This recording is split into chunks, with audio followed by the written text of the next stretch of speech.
Hey, good morning, everyone. Good morning, Professor. Hey, good morning. Morning. Good Morning, morning, Professor. Alpha. Good morning, Devin. Yeah, good morning, Professor. Good morning, Good Damien. morning. How are you, Dimitri? Hello. Okay. All right. We have so 11 people here, and in the forum we have 14. So I'm still waiting for a Professor, I couple also more sent you people. an email last night. Yeah, I saw that. I saw that. Okay. I saw that. But you got to remember that you are responsible for keeping up with the. Uh, you're responsible for keeping up with the class, right? Yeah, And but they were like it was like you put it in like very last minute. I left like on the 20th, and I checked before I left, but there was any no, no. no, you as long as there is, I don't know, there is hardly a place where there's no internet connection Oh, I was out these of the days. country. Well, still, I mean, I don't know where. I mean, but you are in the middle of the semester. It still falls upon you, right? To I mean, if you're going out of the country to a place where there is no internet connection, that doesn't exonerate you from No, keeping it's up just with that the you put it class. like very last minute. You put it Yeah, like up, like usually you put it up like 2 weeks ahead, and then no, before no, I no, no. left, I Look, checked. look, look, look. Still, it doesn't matter. Still, look, you are in the middle of the semester. There can be any assignment at any moment, and then midterm three announcement was On the 22nd. on the 22nd, and then it was due A week 29th. after.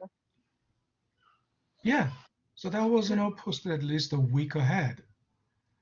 Yeah, but Okay. you usually post it like that's why I checked right before I left, and then during the class I didn't hear you put Well, that.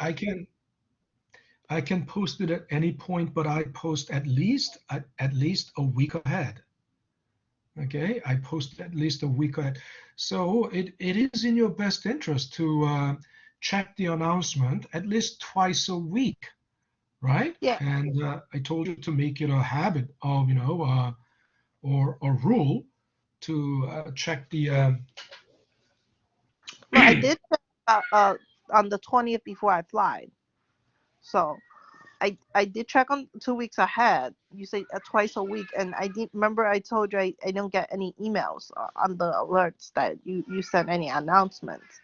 So I check on the Well, 20th before my flight. okay, still, as I said, still it's your responsibility. Think about it. If you are in the middle of the semester, you're not, the semester isn't over.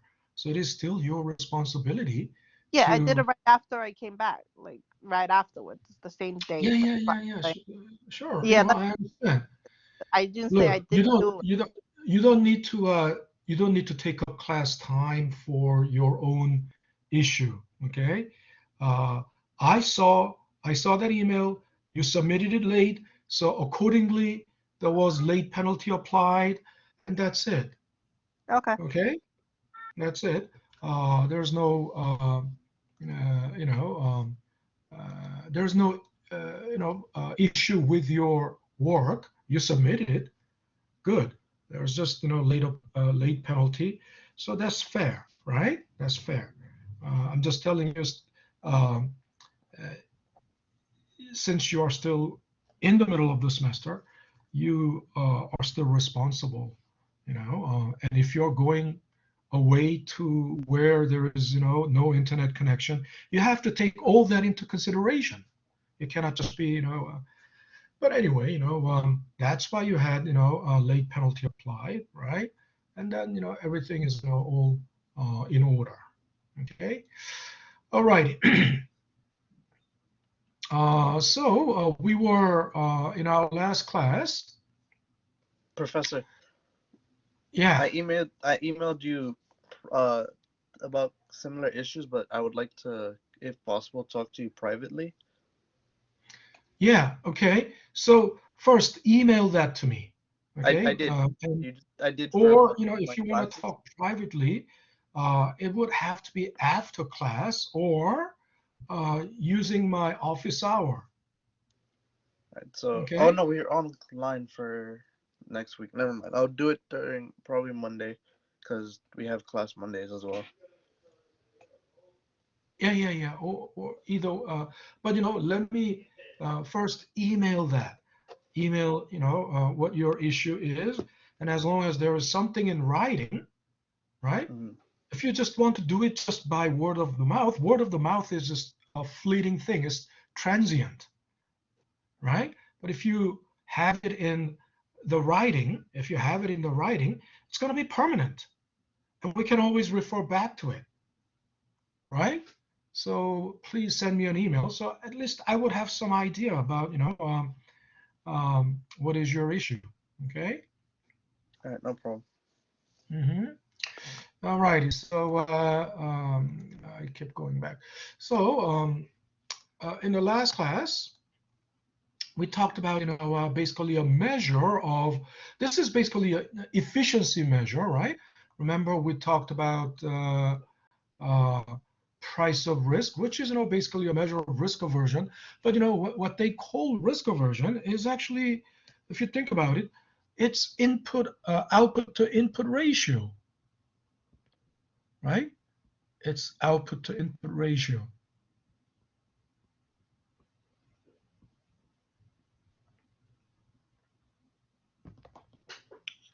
Uh, and in Finance 100, we already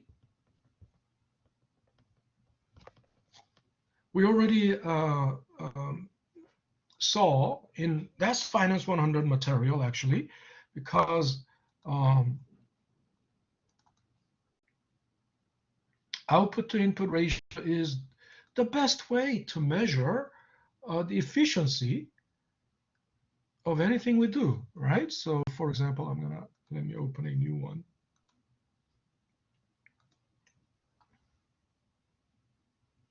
And in Finance 100, what did we do? We did basically return risk ratio.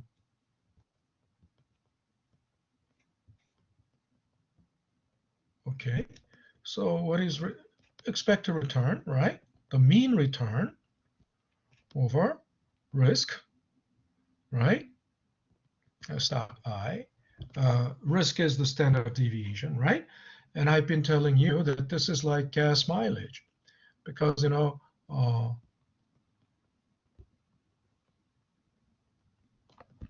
what's gas mileage? We all know it's gas mileage measures the fuel economy or fuel efficiency, and gas mileage is basically how many miles, right, per gallon of how many miles per gallon. Of course, this metric is universal and very powerful. What else can, if you have a car that has 20-gallon tank, you fill up 20-gallon tank and drive until you run out of gas. And let's say you got, 800 miles. You got 800 miles on 20 gallons. So gas mileage is 40 miles per gallon, 40 miles, right? And of course, by any standards, 40 miles per gallon, that's a great gas mileage. I would say great gas mileage. I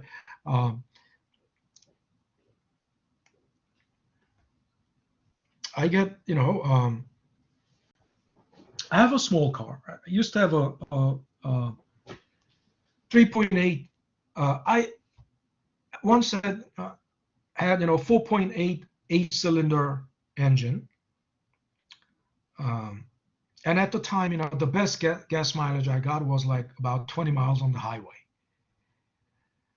And then I had a a car with 6-cylinder, 3.8-liter engine.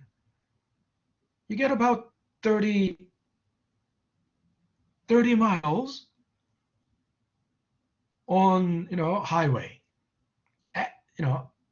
At best, usually I would get about 26 miles on the highway, but the best would be like 30 miles. But once I drove it to Canada, and in Canada, especially as I was driving back, passing through Quebec, Quebec is really hilly. The whole countryside is long hills. So once you go up the hill and down the hill, you just it's dangerous. But if you put the gear in neutral, it's dangerous, but it's not. But even in drive, or even in the overdrive, downhill, you don't have to accelerate. You don't have to step on the gas pedal. And the long downhill really gets you really great mileage. I got on that 3.8-liter 6-cylinder engine. I got like 40 miles in Canada, but that was the best record. You cannot get that in New York City. But now I have a small car. I don't know the size of the engine, probably a 1.6 liter, maybe 4-cylinder. I get easily 44 miles on the highway. So think about it. Mileage is a best measure and very solid. There's nothing that can beat this. Nothing that can beat this logic, right? Output to input ratio. Nothing, So it's the same thing if you think about it. Mean return, right? The expected return. Mean return is like how many miles you get, right? That's the output. And standard deviation is the risk you are taking. So it's like input. I mean, the volatility, standard deviation measures the volatility, right? That's the volatility. And the volatility is the risk you're taking. Isn't that right? It's the volatility, the risk you're taking. So for the risk you're taking, this is the reward. Isn't that right? So it's a kind of reward to risk ratio. Reward to risk ratio. Right? So it's just like gas mileage. So the higher this number, the better it is. The more, So think about it. When you pick stocks, there is nothing that beats this criteria. Right? Nothing that beats this criteria. That's the efficiency of that particular stock. Okay. Also think about it. How much your college education costs. I mean, that's the input, right? What would be the output? How much money you make after you graduate with that bachelor's degree, right? So what gets you the best mileage? I mean, Harvard degree or MIT degree or Columbia degree or a Yale degree, Princeton degrees, they are definitely good. But in terms of mileage, think about it. How much money do you have to put into I mean, if you went to Columbia or if you went to Princeton, let's say Princeton is by far, you think Harvard is the best school. Actually, in the U.S. society, Princeton is the most prestigious school. But these schools cost you like $50,000. These schools will cost you about $50,000 a year. Minimum 40,000 to 50,000. Minimum 40,000. So that means for 4 years, it's going to be at least 160K. right? 160K to 200K, right? And then when you graduate, you will, with bachelor's degree, you will probably end up with a job, with a startup salary, I mean, if best, something like 60K. I mean, with Harvard degree or Princeton degree, maybe slightly more than that, 70K more. But think about it. CUNY, let's say you graduate from CUNY, like a Zicklin school. What I'm saying is, Zicklin school is, Baruch is not the best school compared to Columbia. It's not, but in terms of mileage, ooh, what did I do? In terms of mileage, nothing can beat it because CUNY would cost not more than 10K a year. So 4 years is going to cost you 40K, let's say, at most. And then look at the ratio. You more than recover that, within the first year, within the first year of your job, you easily make up for the input, right, that went into it, right, for 4 years. So that's the efficiency, right, like gas mileage. So this is, and I told you, this is for the individual stock. When you, but if you're measuring the efficiency of portfolio, you use price of risk, which is, basically a measure of efficiency. A stands for, I told you, aversion, risk aversion, right? And then, risk premium or variance.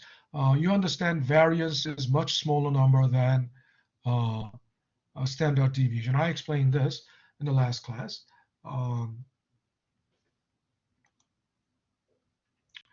The reason you might think, oh, variance is squared term of standard deviation. Standard deviation is the square root of variance, so standard deviation must be smaller than, you might think, variance must be greater than the standard deviation. Well, it depends on whether we are dealing with the numbers that are between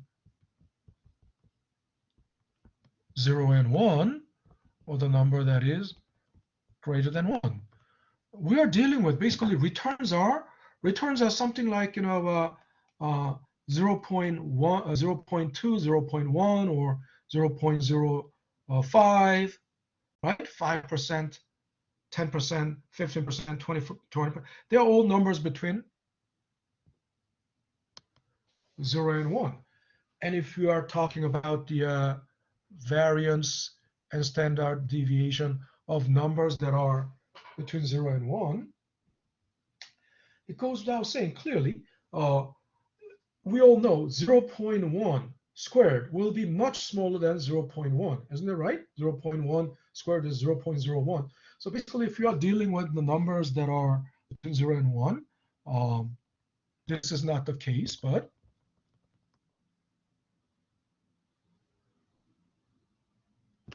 this will be the case, right?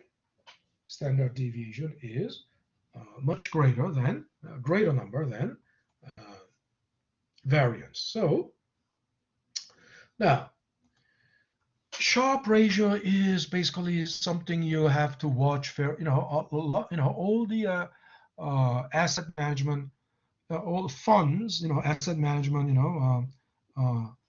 firms, they watch. A Sharpe ratio is a criteria for lining up or stacking up the portfolio. Again, think about it. What is the difference? What is the difference between the two? The difference between the two, the price of risk and Sharpe ratio, is this, right? So in other words, price of risk has variance for denominator, whereas Sharpe ratio has standard deviation for denominator. Okay. And so, they are pretty much the same thing, but you would have Sharpe ratio would be a number that would be much smaller than price of risk. Why? Because the denominator is much bigger, right? I mean, for the same, and then both are being used for portfolios, right? As I said, for in the last class, for individual stocks, you don't use Sharpe ratio or price of risk. You use mean standard deviation ratio or return risk ratio. Okay.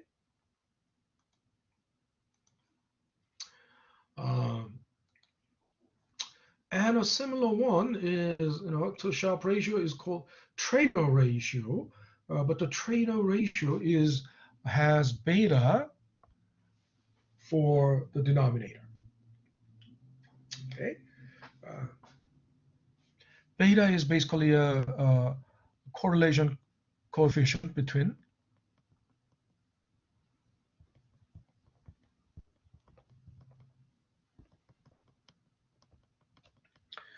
in this case between the portfolio and the market return. Okay. So I'm not going to talk about the historical record because it's something you can read up, but it's very revealing. It's very, it's definitely, it gives you, a lot of,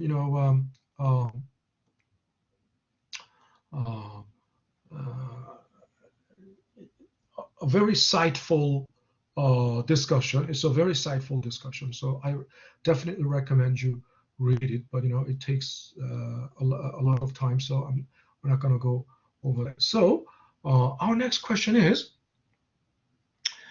how do we allocate our asset? In other words, suppose you have $10 million to manage. I mean, suppose you are a portfolio manager. So you have to manage, a portfolio of $10 million. The question is always about, first thing is how efficient the portfolio is, efficiency of the portfolio. So efficiency of the portfolio is measured by the Sharpe ratio, right?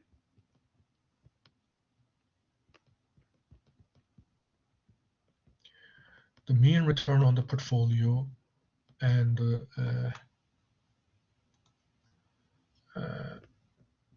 difference between risk, which is called risk premium, right?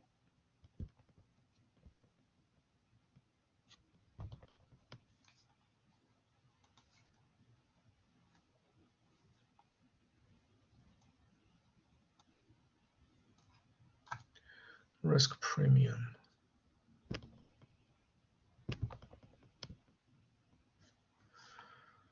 And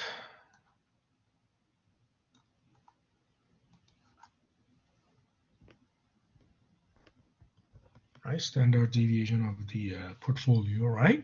That's the first criteria. And then, what else do you need to know? So how do we construct a portfolio? I mean, we already assumed portfolio as given, but portfolio is basically what? Portfolio consists of stocks and bonds. You already think, oh, of course, so it consists of two portfolios. One, stock portfolio,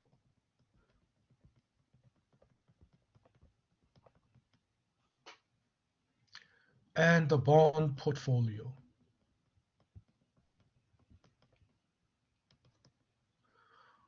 Okay.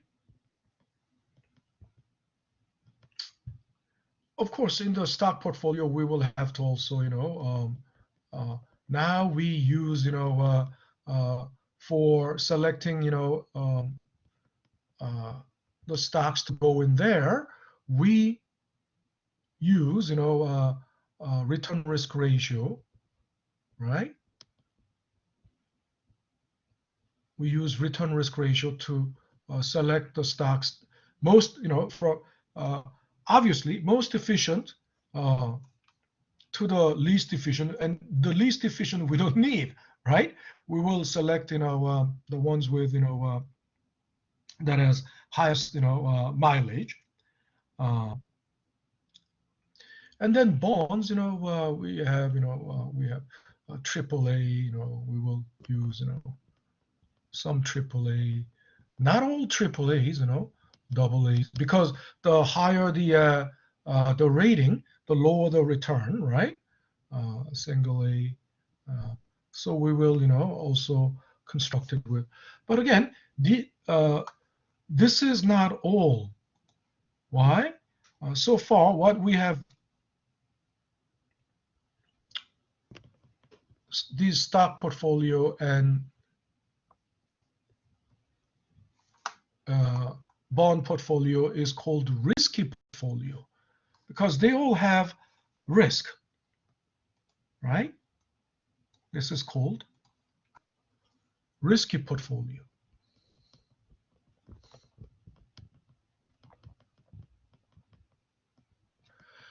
And then think about it. We can construct a portfolio with some risky portfolio and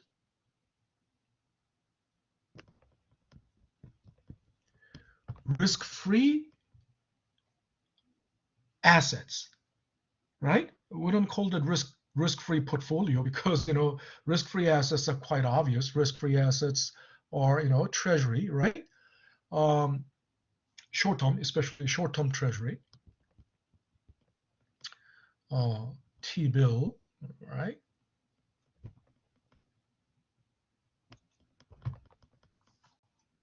So think about it.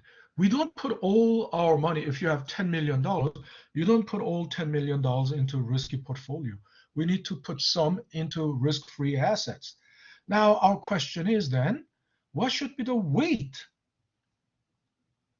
right? How much of 10 million do we put into? So our next question is,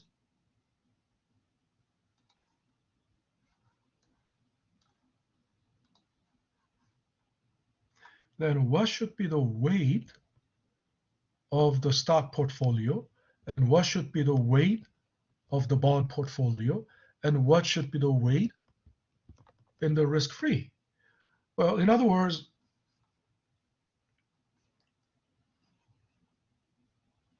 okay, when we construct a portfolio with risky portfolio and risk-free assets, it is called, it's called a complete portfolio. Okay, so risky portfolio plus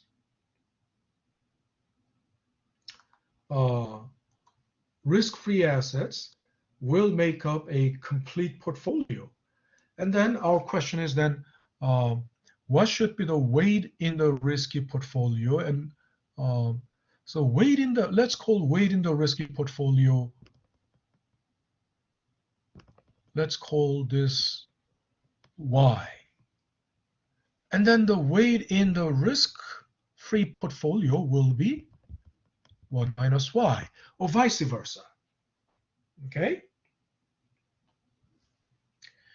And then once we determine the weight of Y and 1 minus Y, once we find Y, once we find this weight, 1 minus Y is automatic, right? And then next question is, out of Y, how do we then further break it into weight into stock portfolio and weight in the bond portfolio, right? once these weights are ideally found, then we have an optimal portfolio. We will have a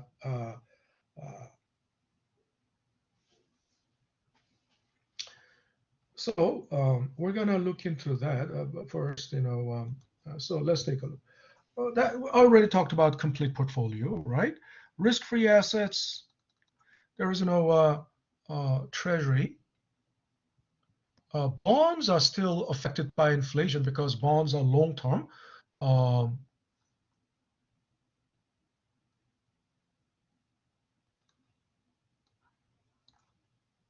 So treasury bonds are generally not, rather than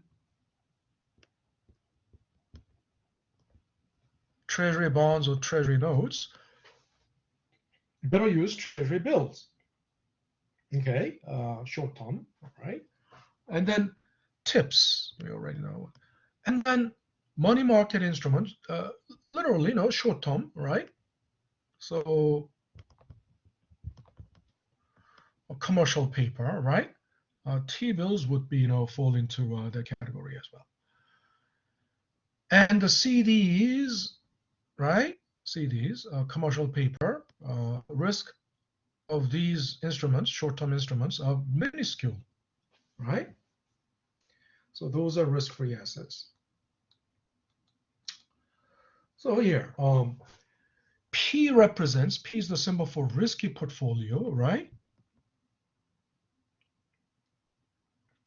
And then proportion of investment budget in P, right? Risky portfolio. I talked about this.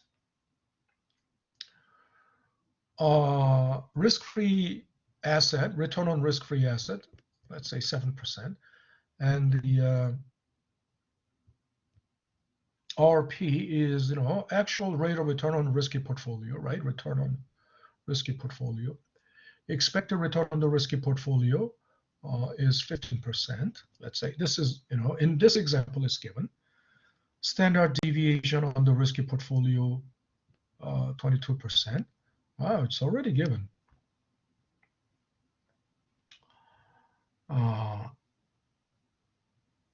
So expected return on the complete portfolio, how do we, of course, it's a return on the complete portfolio. How do we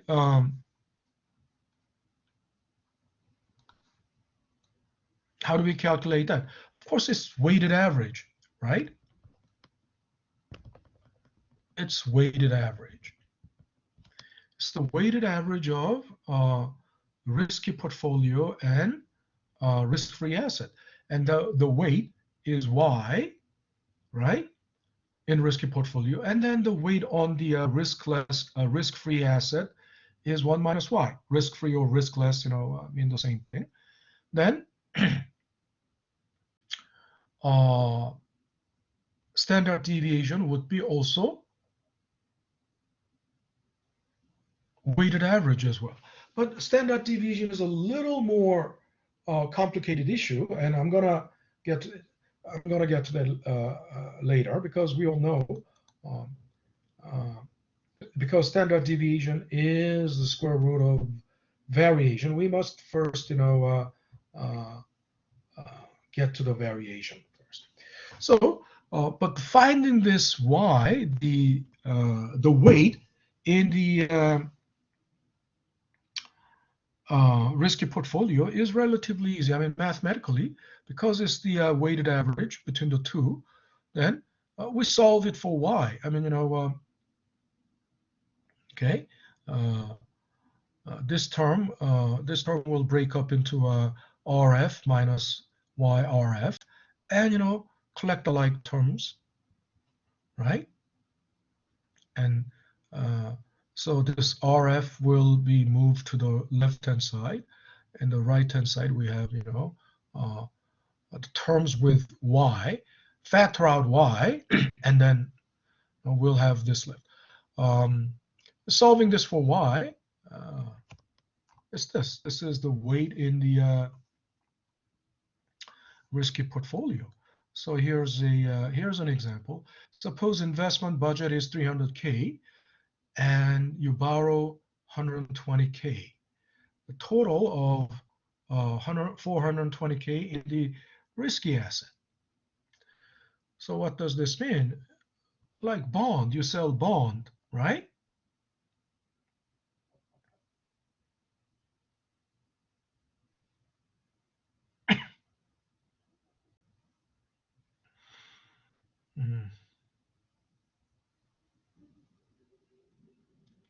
So total, so if we find the weight in the risky portfolio, it's gonna come out as 1.4. So you might wonder, how can the weight be greater than 1.1? Can the weight be greater than 1? Because sum of everything, all the weights must be 1. But if it is greater than 1, what does that mean? You are shorting something. In other words, you short risk-free asset.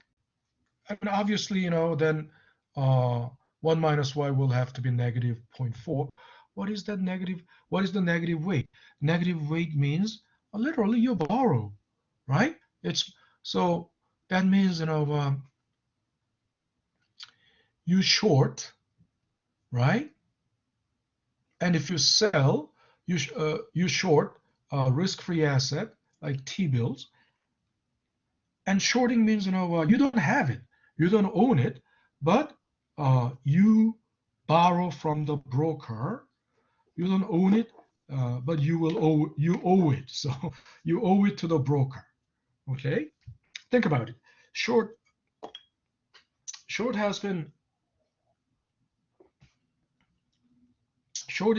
sell is a very problematic. In this textbook, they treat short as a very convenient tool, but short can be short sell. Does everyone understand what short sell is?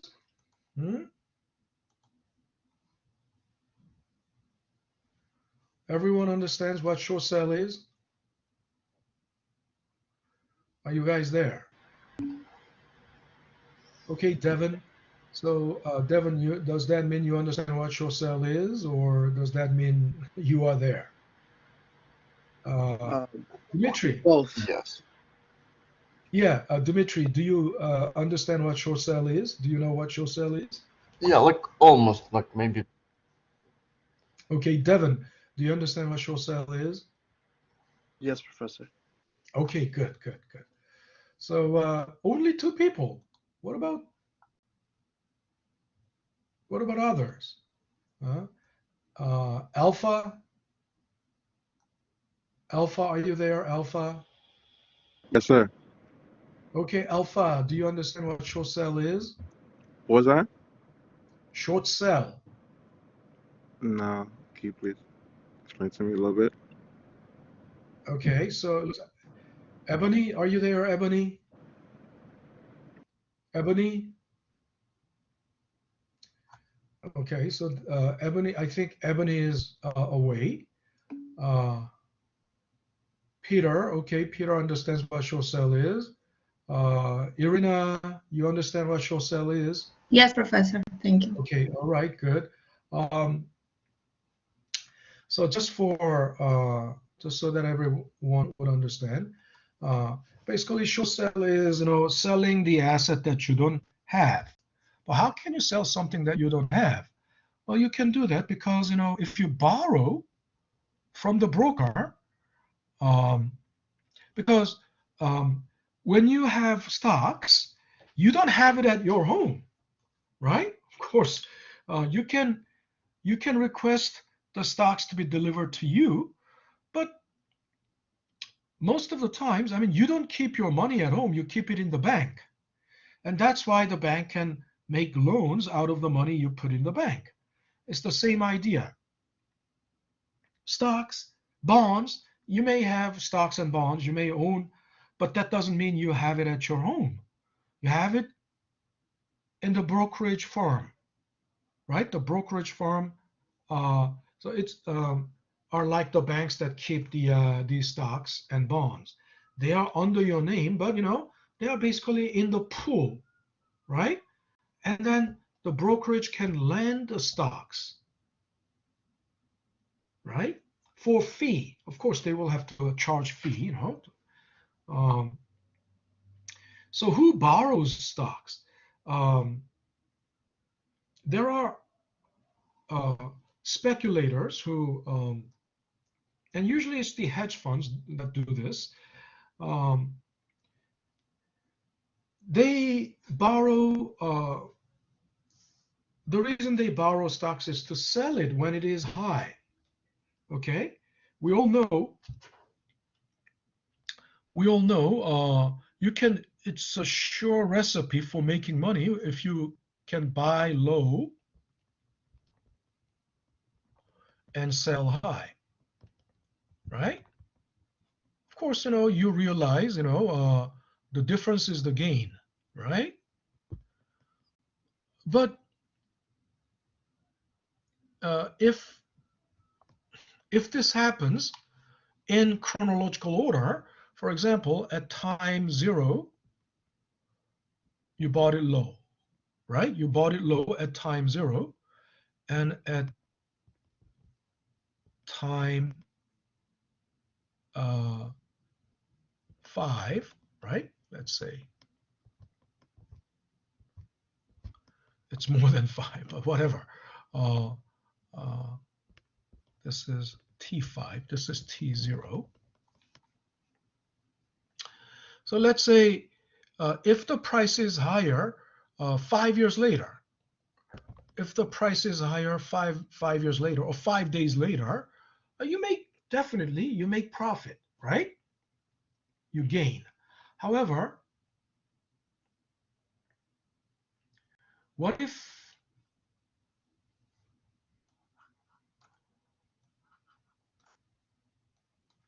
price is higher here and you think the price is going to go down, right? What if the price is going to go down? Oops.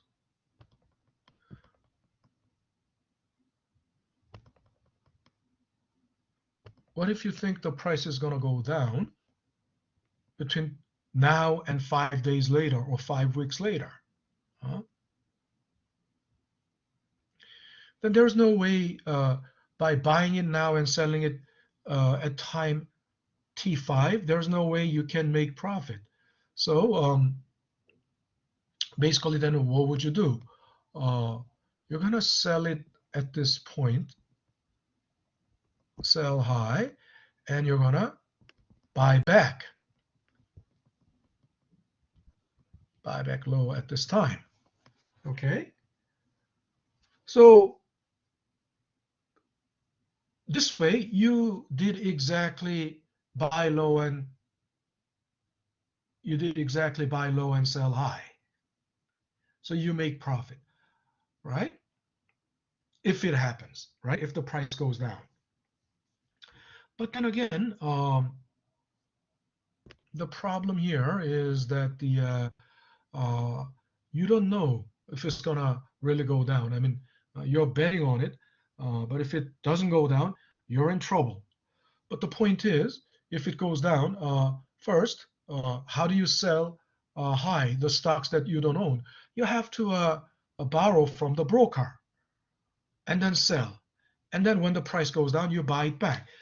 You have to buy it back, not only because you realize gain by buying low and selling high, but also you owe it to the broker. You have to return it to the broker with the fee, right?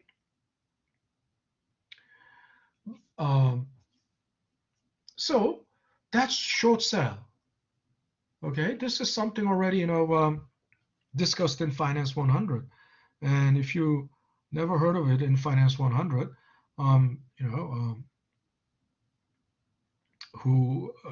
that should be a problem. That should be somebody should have told you about.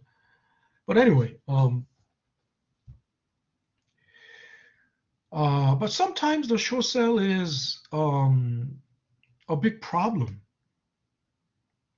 because you remember what happened with. Do you remember what GameStop was all about last year? Around March last year, GameStop was a big talk of the market. Does anyone remember what was that about? Does anyone remember what GameStop was? Around $2. What? Like first one, it was so low, and after it go up around 65. Yeah. And Dmitry? Yeah. Yeah, that's what. Yeah, it's just the facts. It's just a straight fact. But why was GameStop? Why was GameStop the talk of the market at the time? It's happened because documents shows its company in a big trouble, but and a huge company like investors company make short for this stock, but Right. this company become very popular in social media like Reddit, and people start buying a lot of stock, and and more people start buying, then big companies start losing, and it's become very big trouble for this company because they cannot handle this loss, and they lost around one something. Okay. Yeah, billion. Dmitry, you got it right. Dmitry, I'm giving you 1 point for that. Did everyone hear what Dmitry said? It's basically GameStop was a company that was dwindling because in 1990s GameStop was a big deal. I mean, people, millennials, generally millennials, bought games from GameStop and gadgets but in the 21st century. In 2020, GameStop, nobody's buying, gadgets and games from, like Radio Shack or GameStop. They download it, or, they play games online. So GameStop was, in decline. And then hedge funds stepped in and they wanted to ruin this company. I mean, they first, pumped up the price, and after pumping up the price, they wanted to they bet on the price to go down. I mean, it wasn't a huge pump up, but so they wanted to short sell this company, and by doing that, they wanted to make basically huge profit out of that. But the GameStop shareholders, who were mostly millennials, who didn't want to see this company go, they started to defend this company. So the hedge funds were actually, if the price goes up, right, the short sellers will lose because they have to buy back low. But they, if the price goes up, they will have to buy back at a higher price than they sold it, right? So think about it. They sold it already. The price has to go down, and then they will buy back. And if they buy back low, then they will buy back low, and they gain a huge profit. but then the price didn't fall. A lot of, so in other words, hedge funds are institutional investors that can mobilize huge capital, and then individual investors, just millennials who don't have that huge capital, who cannot mobilize such a huge capital. But what can I say?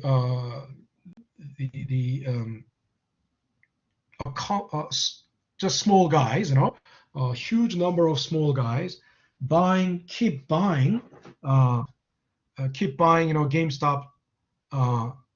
GameStop. So the price actually went up. So it's like the reason this was such a big issue was that a few villains with huge power and money were defeated by small guys, right? Lots of mass of small guys, right? So there was some sort of poetic justice to this. In other words, you cannot manipulate the market, right? Just because you are a huge villain, right, with a lot of capital, you cannot manipulate the market, right? The talk of the market at the time was short squeeze. Why? Squeeze means they are under pressure. The hedge fund had to buy back. There was this pressure to buy back, but the price doesn't fall. Price keeps going up. So the villains got actually, they got defeated, and the villains got, they tasted, they got the taste of their own medicine. Hedge funds think that they can manipulate the market, but that taught them a lesson. The mass of common investors, individual investors, taught them a lesson, right? So that was the reason why GameStop was a big talk of the town. And another interesting thing was all this information was all shared by common individual investors on Reddit, right? So they could take collective action. So that was what the short sale was, that was what the short sale was about. And then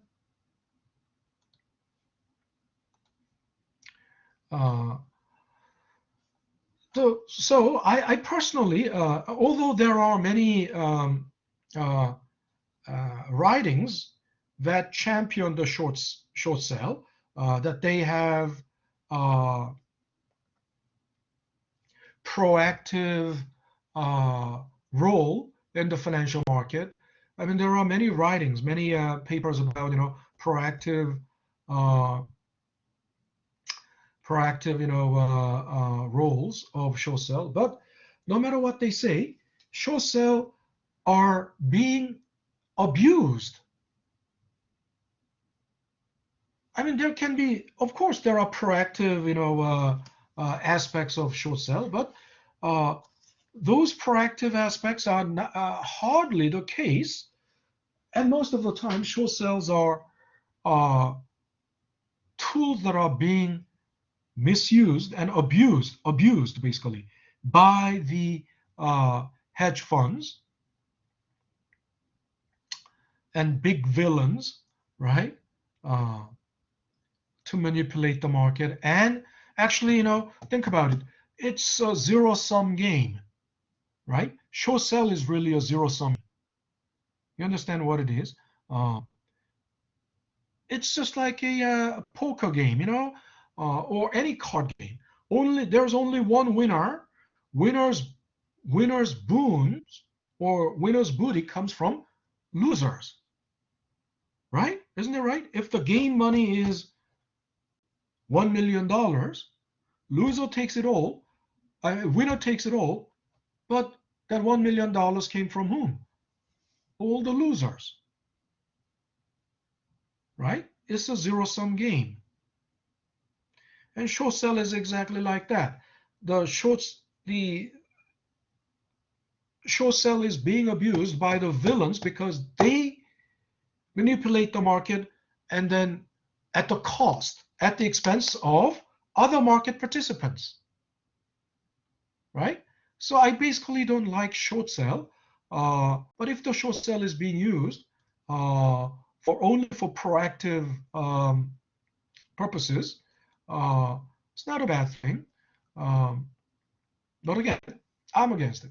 So this is an example of how you could use short sell. So you basically you short sold treasury, right? Risk-free asset. So from that money, from the proceeds,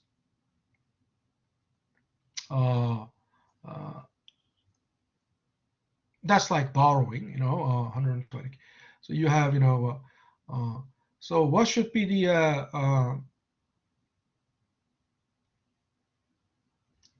and then with that, with borrowed 120K, you put it into what? You put it into risky portfolio.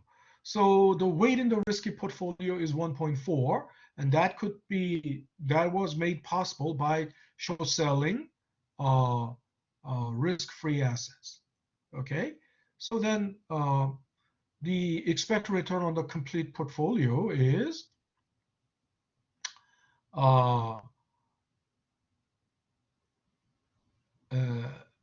negative 0.4, which is the weight in the risk-free portfolio, right? Risk-free asset, which gave you risk-free asset is here giving 7% return. That was already risk-free asset 7% return. And then 1.4 weight, weight of Y into 8%. I mean, why is it 8? The risky portfolio gives 15% return. That was, here. So you come to 8.2. Okay. Now, I don't know, this is wrong. I don't know how they got this. This is from the book. I don't know how, this is how you do it, right? Weight of the, where's my weight of the,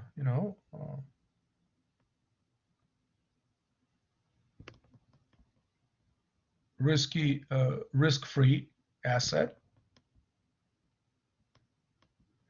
1 minus Y.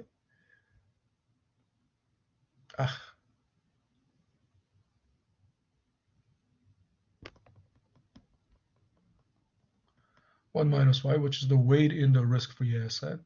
So,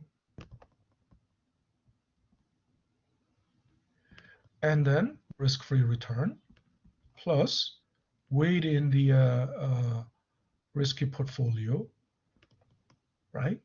Times return on risk-free.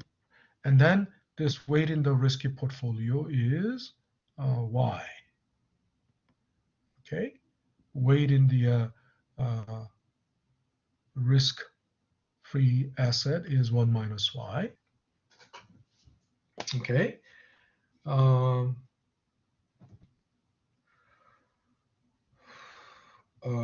Another way to look at it, you expect to earn 63K, 15% of 420, and pay 8,400, 7% in interest on the loan. Yeah. So from 15%, you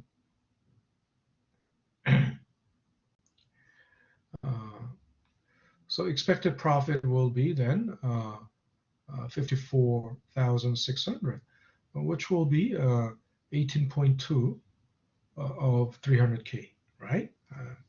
Still the same thing.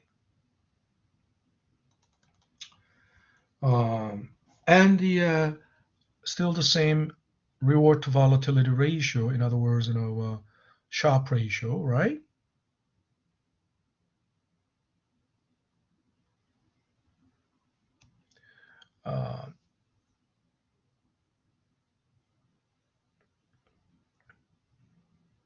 So standard deviation on the complete portfolio is weight times, right, the risky portfolio.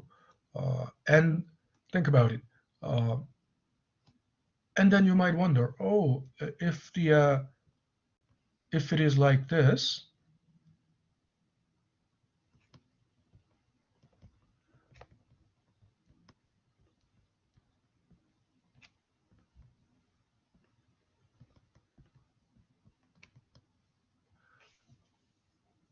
if the standard deviation of the complete portfolio is weight of the weight times risky portfolio, standard deviation on the risky portfolio, and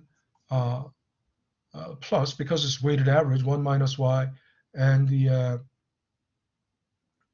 standard deviation risk-free portfolio, how come there is no, why there is no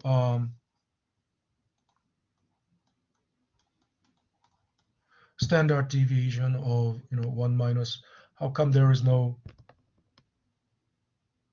minus 0.4 times this? How come this is missing? Now think about it. Risk-free means there's no variance. Risk-free means there's no variance. There's no volatility. So that means variance of risk-free asset is zero. In other words, first of all, variance of the risk-free asset is zero. If the variance of the risk-free asset is zero, standard deviation is zero, the whole thing, this thing is zero, right? Okay.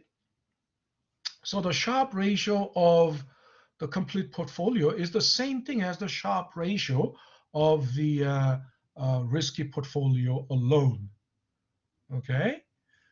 All right. So that's what that's how you find the weight in the of the risky portfolio in the complete portfolio. Okay. I think we will. It's already 10:37, so this is the right time to take a break. So we'll take a 10-minute break, and when you come back, we'll come back at 10 minutes later. We're gonna actually okay, these things I guess yeah, we'll have to talk about this, but we're gonna have to do this. I have already worked it out, but this file is what you did before, right? This part isn't done. I did it, but this part isn't done, so we're gonna do this also. Okay. All right. So let's take a 10-minute.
All right, we're back. We're back. So let me just quickly go back and check.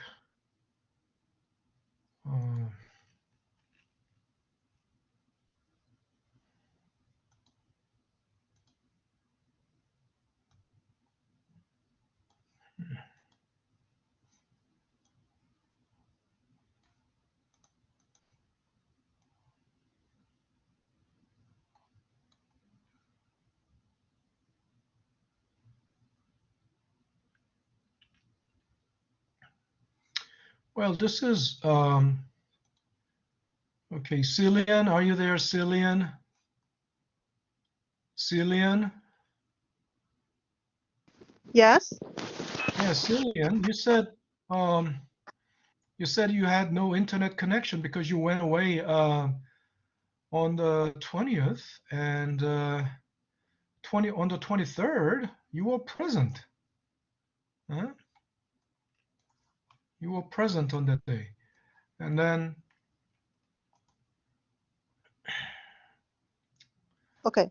Yes, I was present on the 23rd because I was still in the other countryside, but I only had my cell phone, and then it was not able to see it. Like when I went in the morning, I went to the detail. I didn't see not like my computer when I fly back yesterday, because like a habit of coming okay. back right away. I always check my emails and check my All right, I'm just saying, because like on the phone, it's very small compared with the computer, yeah. and But then I out of couldn't see it. I and didn't see it there because I did check on well, that morning. your phone was on roaming. I mean, it would be very expensive to connect to connect to a U.S. website out of the country on a phone. It would Yeah, cost that's you, why the second week I didn't do it. it would cost you international rate, Yeah, that's why the right? second week I didn't. The second week I couldn't do it.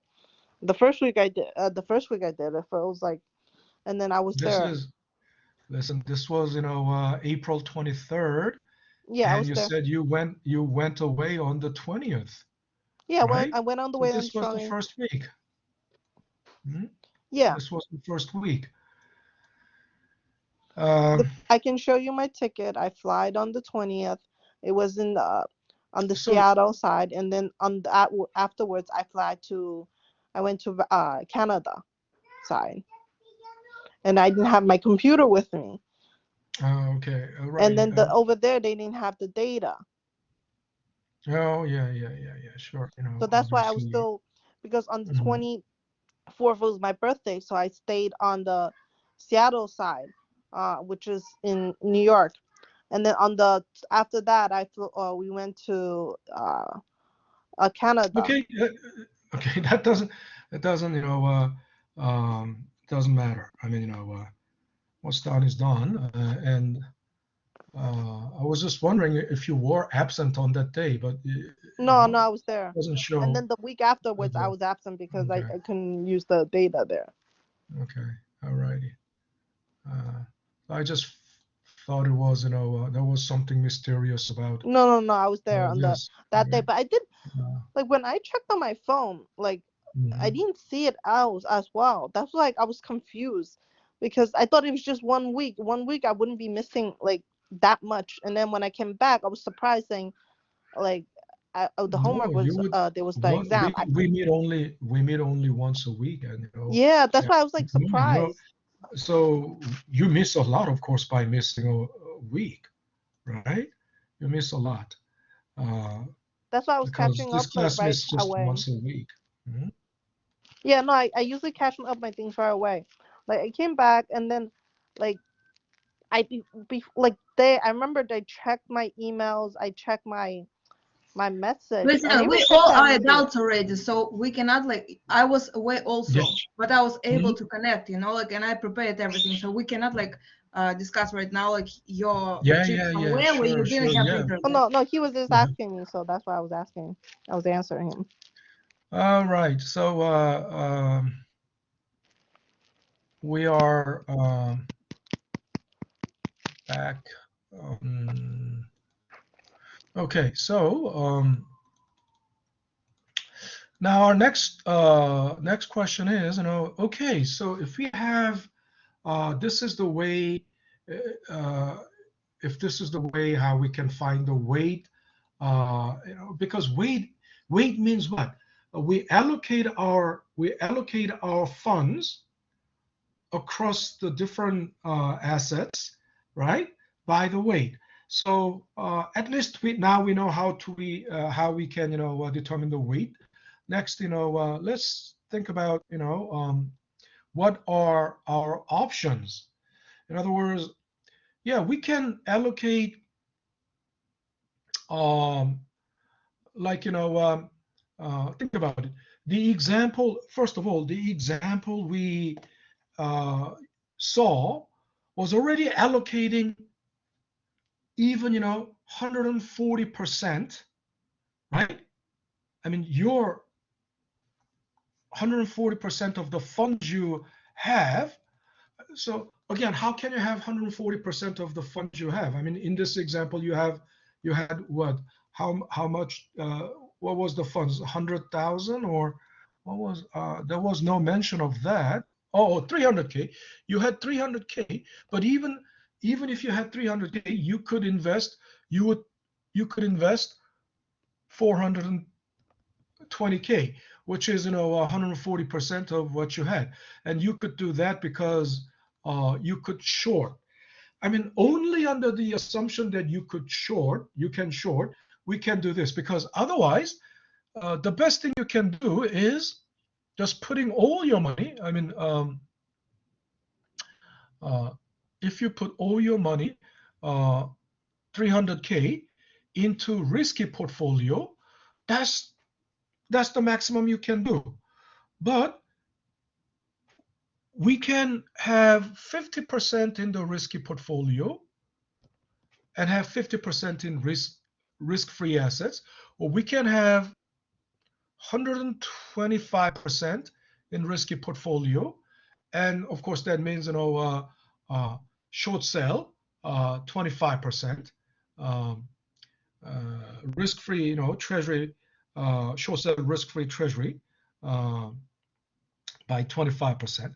So in other words, there can be many combinations of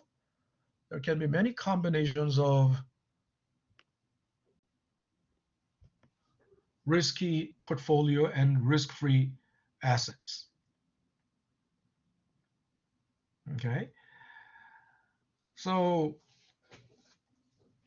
and once again, the worst you can do is 7%, right? Because this is the benefit of the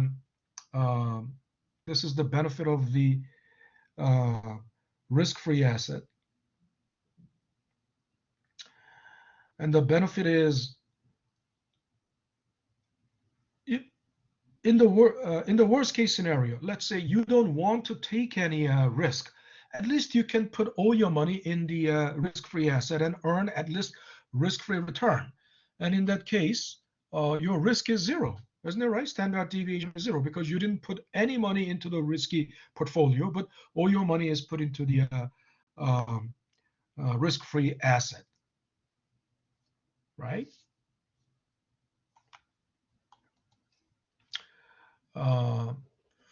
So nobody can do when 0% is put into the risky asset, your portfolio return will be the same thing as the risk-free return. Okay, and then if you put 50% into a risky asset, risky portfolio and risk-free asset, then your expected return will be 11%. Portfolio standard deviation will be 11%. And then if you put everything into risky portfolio, it will the portfolio's return will be exactly the risky portfolio return and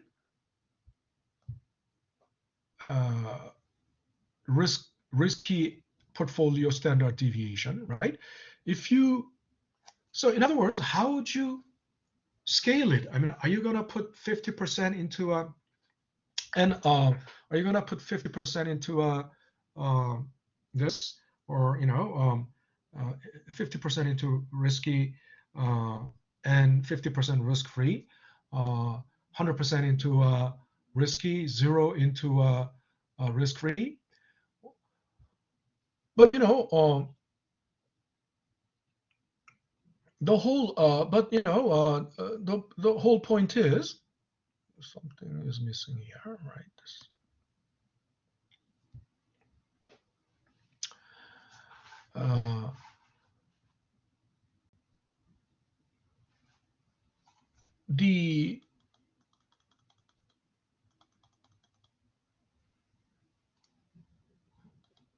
The weight first can be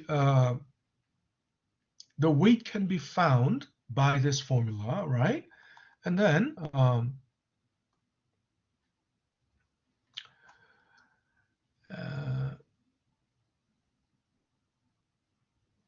and you can also so if the weight is 1.25, I mean, so in our example, let me just give you what is the optimal weight in this case. We know because return on the risky complete portfolio, return on the complete portfolio. This one is for sure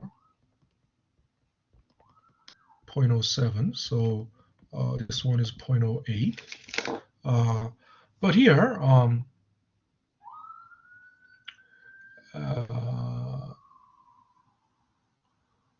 it's actually expected return on the risky portfolio is not known yet. It's not just known yet because it depends on, so I'm going to erase this. It depends on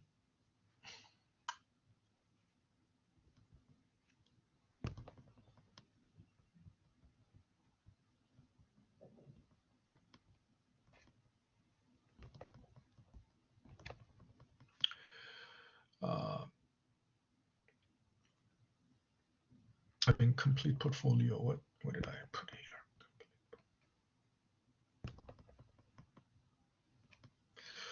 here? Expected return on the complete portfolio depends on Y.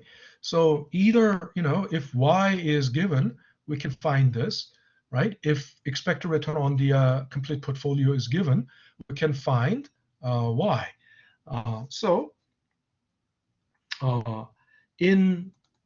In the example we are doing, really the expected return on the risk complete portfolio is really the result of what the weight in the risky portfolio is. So if the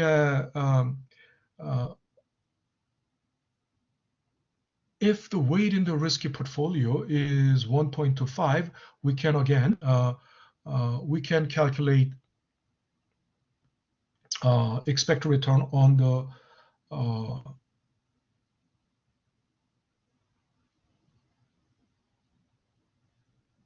expected return on the complete portfolio, and also the standard deviation at that point.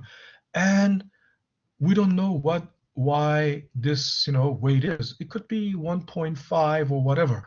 We can still find what complete expected return on the complete portfolio will be, and what the risk of that portfolio will be, depending on the weight. Okay, so we can scale up and down. We can scale up and down on this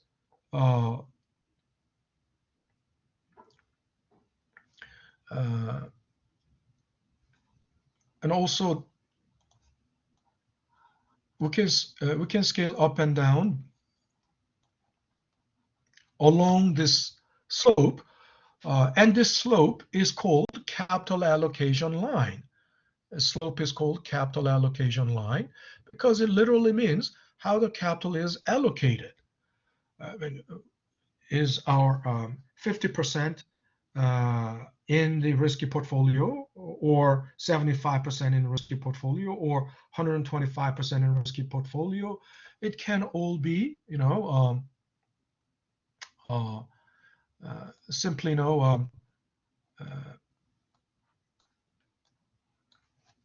scaled up and down at different expected returns, with different expected returns and different standard deviations. But the interesting thing is, because it's the slope, right? And the slope is always, because it's a slope, it's the same thing. The slope is basically 8/22. And this slope is basically Sharpe ratio. This is the Sharpe ratio, because Sharpe ratio is what? Sharpe ratio is the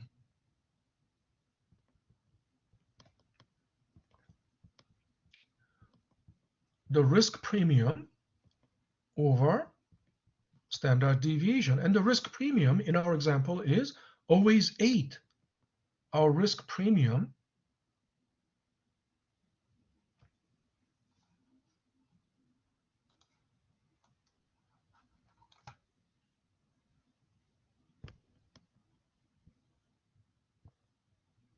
%, because it's 15 minus 7, right? And no matter at what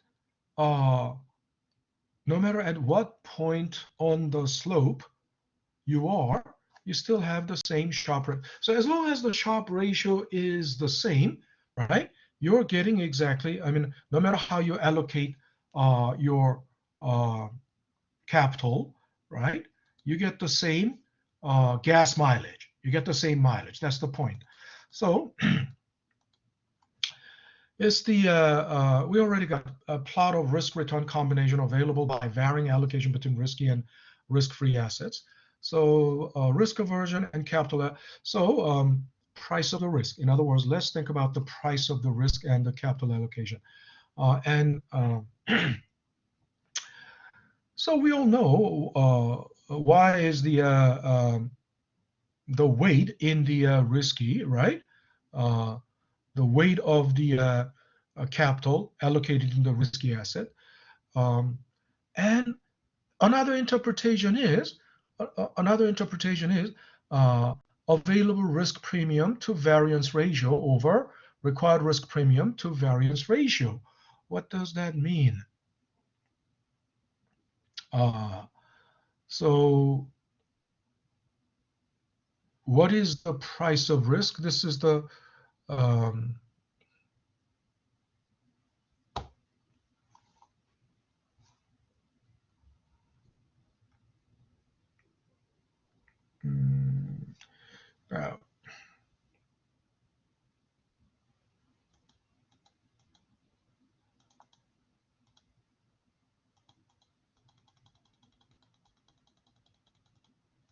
now going back to the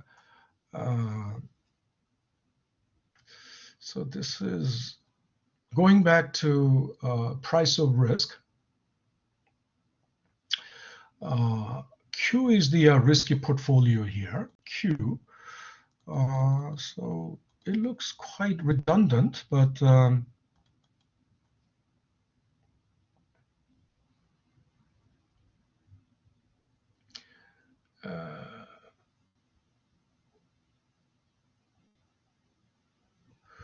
required risk premium to variance ratio. Required means, once again,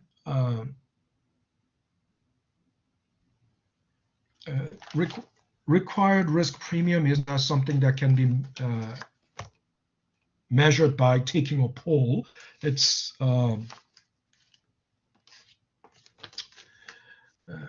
but here the point is, what is the difference between required and available? Required is at least this is the minimum, right? Which is measured by risk aversion or the measure of risk aversion or price of risk, and the available risk premium it's basically this. It's basically the same formula, but this is the risky portfolio, right? In other words, because the risky portfolio is there can be multiple possibilities in the risky portfolio combination. In other words, how much will be in the stock, how much will be in the bond, that kind of combination. There can be a lot of multiple combinations of that, right? So that so what are the available risk premium? Two variance ratio. I mean, so basically this is also A, but this A is risk aversion of the a particular weight combination, among multiple weight combinations that are available to us, right? And then this is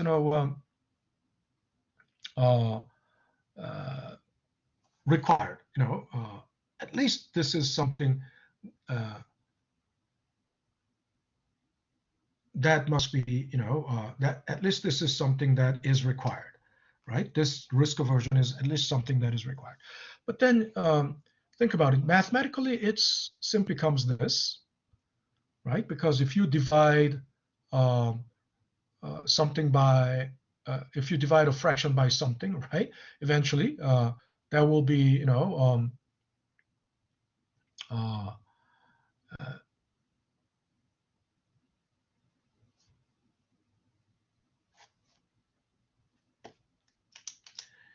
I don't think I need to go over this again, but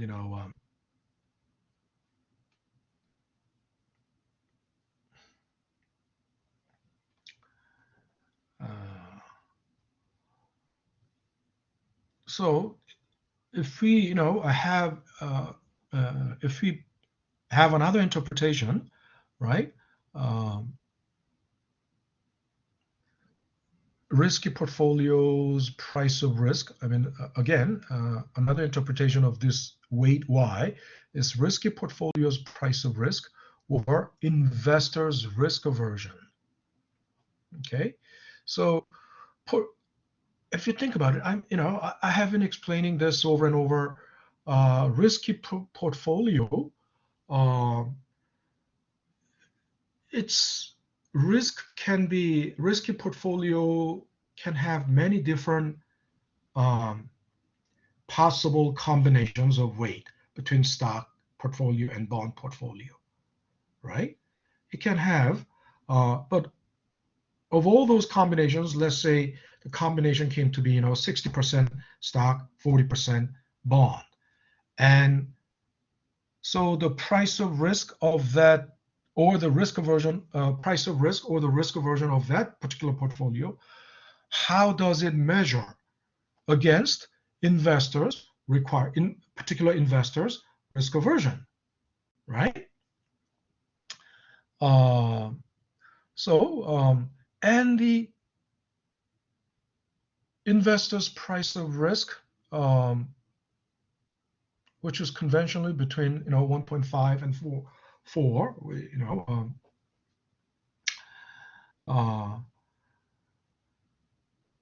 I mean, empirically that's the case, but this is the interpretation of the weight Y. Okay, and so think about it. When the numerator and the denominator are the same, that means when they match exactly.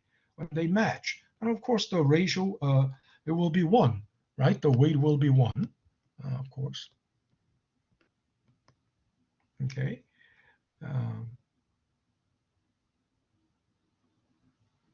So in a way, sort of like a logical and rational explanation to justify, okay, why we can go even, all the way out here, or we can pick a point like this. But if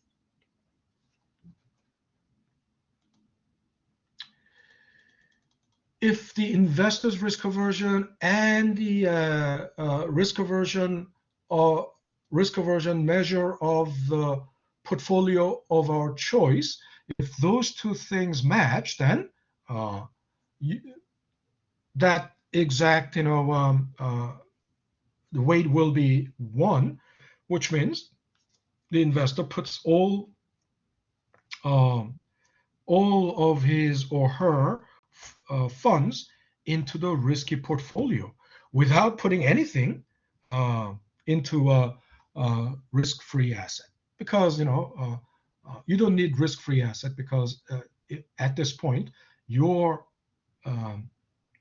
risk aversion and the risk aversion provided by the portfolio of choice, they match. Okay. So here's another example. What would the investor with risk aversion of 3.91 do when faced with the market index portfolio with price of risk of 2? And if you think about it, investors risk aversion, index portfolios risk aversion, right? That's almost half, right? It's not exactly 0.5 because the denominator is not 4, right? But anyway, this gives you, then 51% in the market index portfolio, which is a risky portfolio, right? And then 1 minus y will be in the risk-free asset. Okay, so quite obvious.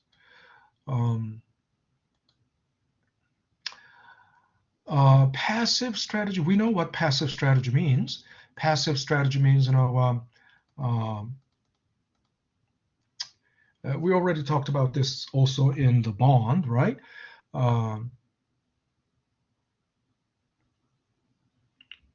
So it's an investment policy that avoids security analysis. You don't have to analyze individual securities.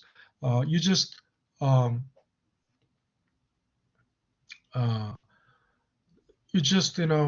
something like market portfolio. You just follow the market portfolio, and it's called indexing.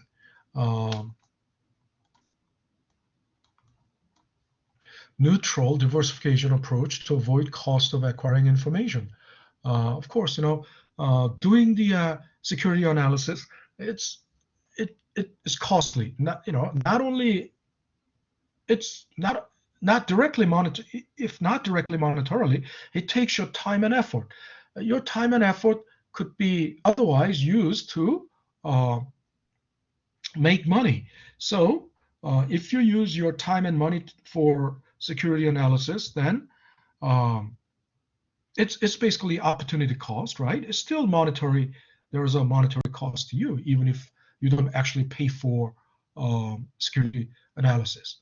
So you just select a diversified portfolio. In other words, like S&P 500 market portfolio of common stocks that mirrors the corporate sector of the broad economy. That's exactly what market index portfolio is. So it results in a valuated. Portfolio, right? Investor chooses a portfolio of all stocks in a broad market index such as S&P 500, right? Broad market index portfolio of. A rate of return on the portfolio replicates return on the index, right? So we talked about, and this is going to be actually slight. In the future, you will be in the next. What I mean is next chapter, you will be running into terms like capital market line and security market line, which would be quite conflicting with the or confusing with the terms like capital allocation line. So, but I'm going to explain more about that as we go on. But capital market line,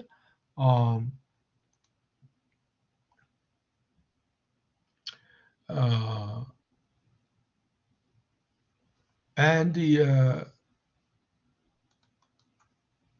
security market line. What's the difference? Security market line has the beta on the horizontal axis, whereas capital market line has portfolio standard deviation, right, on the horizontal axis. And of course, vertical axis, that's the expected return. Here it's portfolio return, right? And security market line is mostly it could be a portfolio return or individual stock return, right? Okay, so in a capital allocation line, the vertical axis is the return on the complete portfolio, right? It's actually return on the complete portfolio.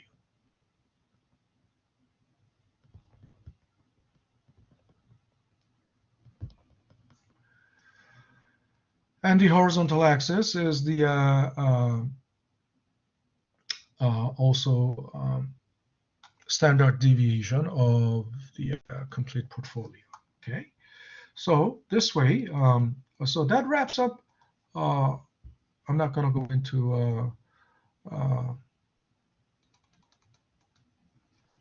this is something you can read up. Cost and benefit of past investing. Usually, benefit outweighs cost, right? So that's something you can read up. So we're now moving on to we're gonna move on to chapter 6, efficient diversification. So in the efficient diversification, basically we understand how important the diversification is, because well-diversified portfolio will lower the risk significantly, right? There are two we all understand, because this is something from Finance 100. I'm not going to go over, I can't spend too much time on, I can't spend too, but risk comes from two sources. One is systemic and unsystemic, right? Unsystemic. Unsystemic risks are mainly, financial risk and business risk.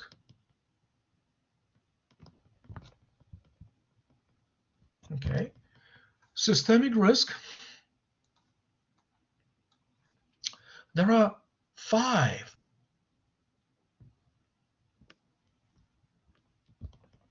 First is, and systemic risk is mostly coming from the macroeconomic system, right?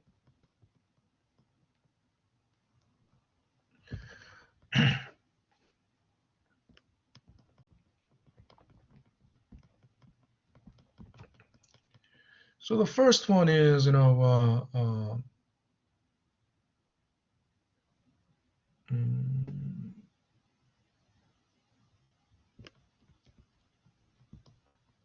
market risk, which is the risk coming from the financial market, right? And then you might wonder, how is it different from the financial risk here? This means, debt. In other words, leverage, right? Sometimes when they say finance, it totally goes to the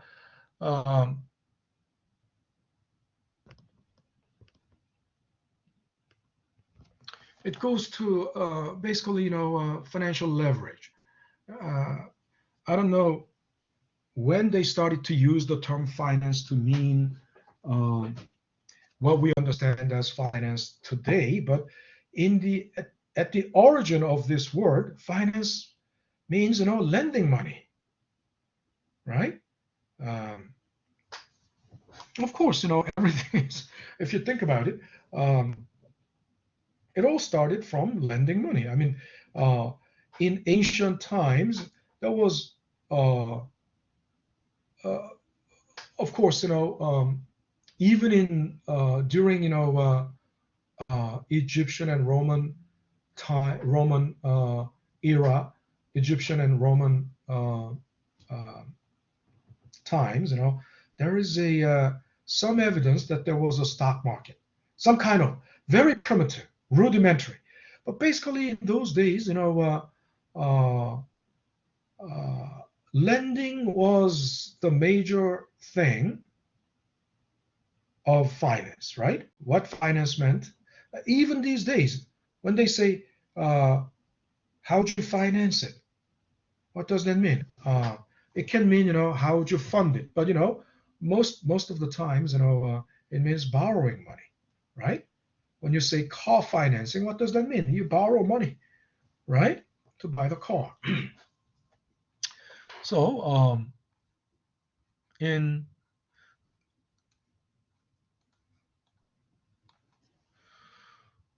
the second risk is,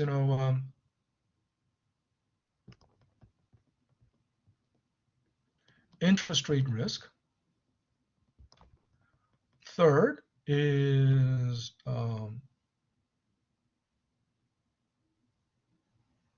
reinvestment rate risk. And the fourth is inflation risk. Fifth is exchange rate risk.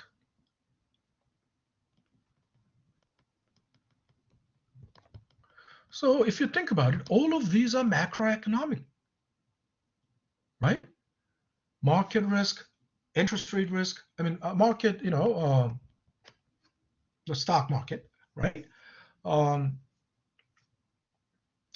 stock market is clearly, affected a lot by the macroeconomic factors. And interest rate, reinvestment rate, inflation, exchange rate, they are all macroeconomic factors, right? Macroeconomic variables. So it's basically, the risk coming from the system, right? Macroeconomic system, and they are non-diversifiable. Systemic risk, totally non-diversifiable. You cannot diversify it away.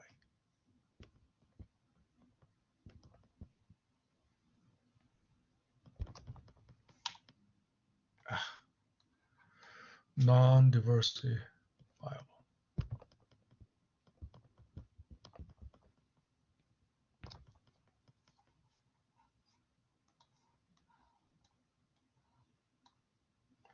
And then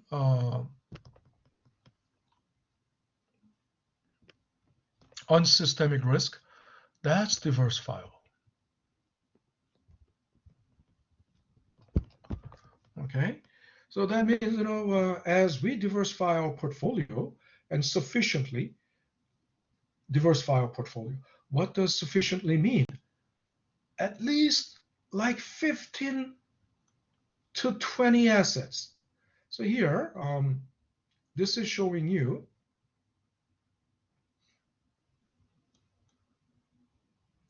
firm-specific risk firm-specific risk means, oops.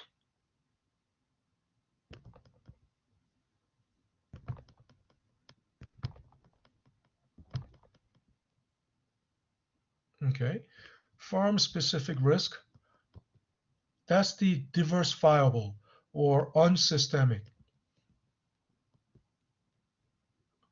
right? So this is, financial risk and business risk. That's, firm-specific. And it can be almost zero as n goes up, right? That means, number of stocks. But number of stocks doesn't mean just, number of stocks. It means, number of sectors, right? As the number of sectors. So you must have at least 15 to 20 sectors to completely diversify away the unsystemic risk. So this n, sufficiently large, it should be somewhere around 20. And then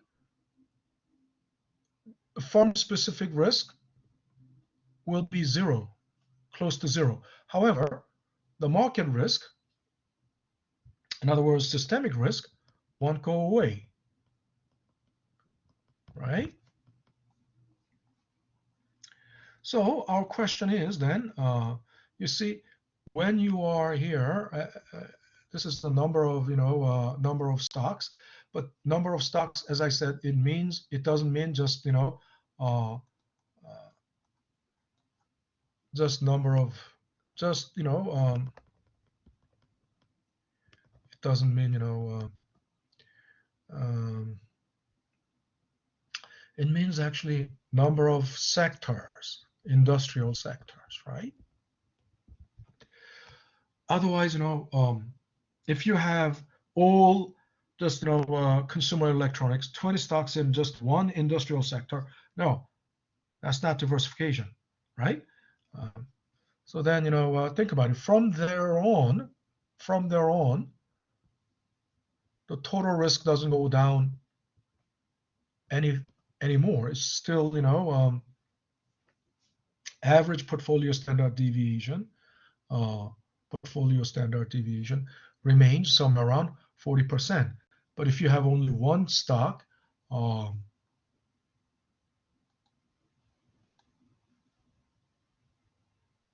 portfolio standard deviation is 50%. But once you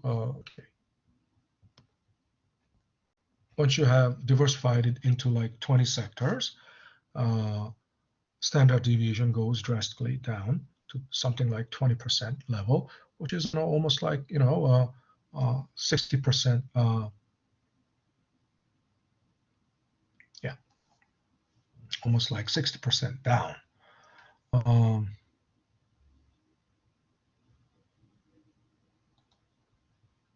So our question is then, we all understand portfolio return is weighted average of individual stocks, right? Individual assets. But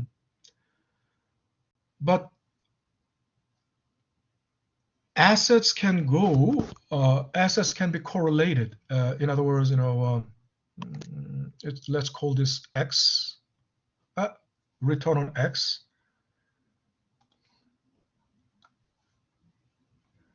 So instead of, W1,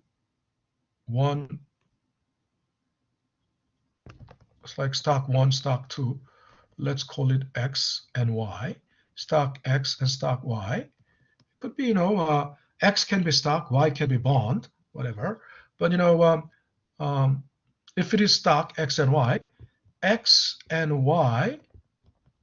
can be correlated.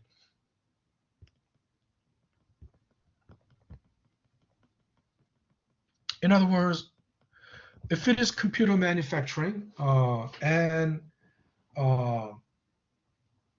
let's say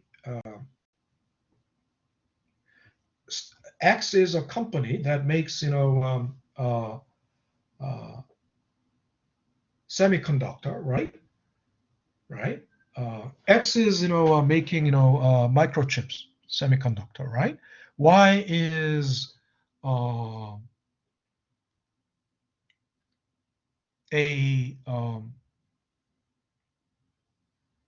should I?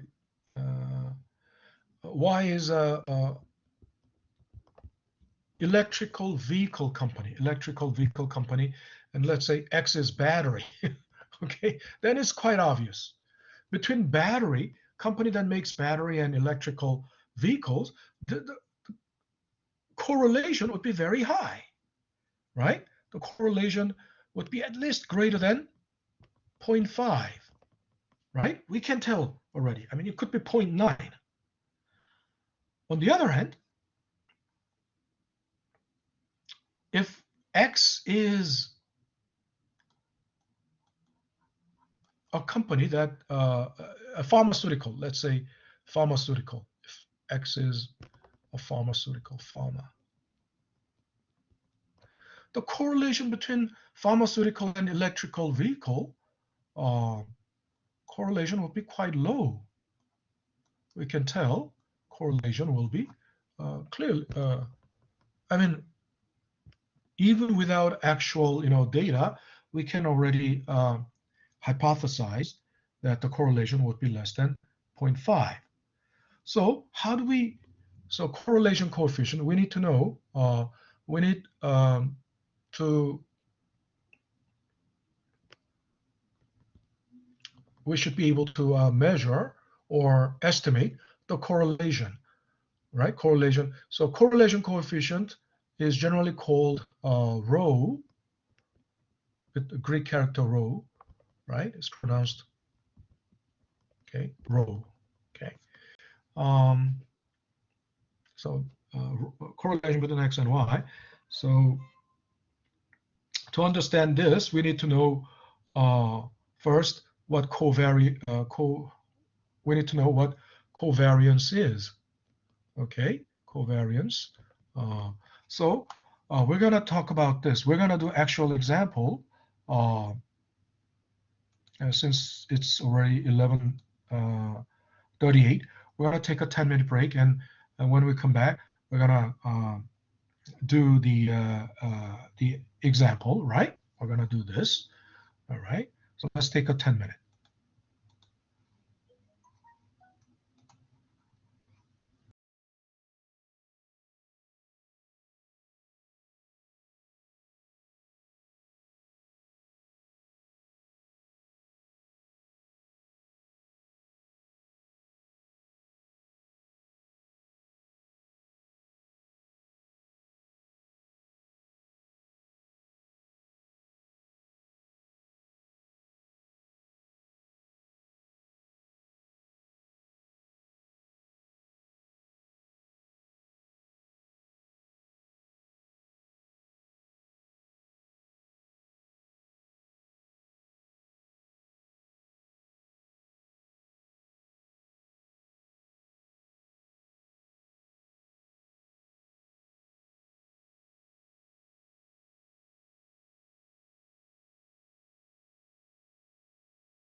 All right, we're back.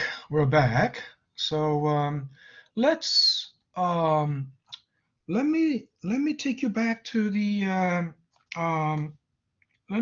take you back to the question of why we are doing this.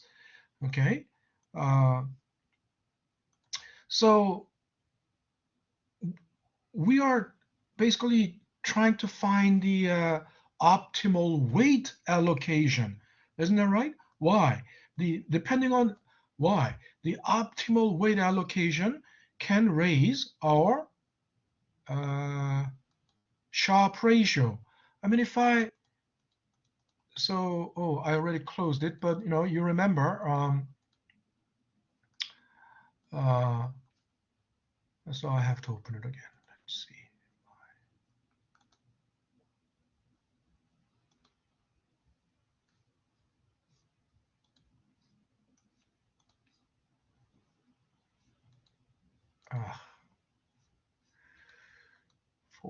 Topic 4.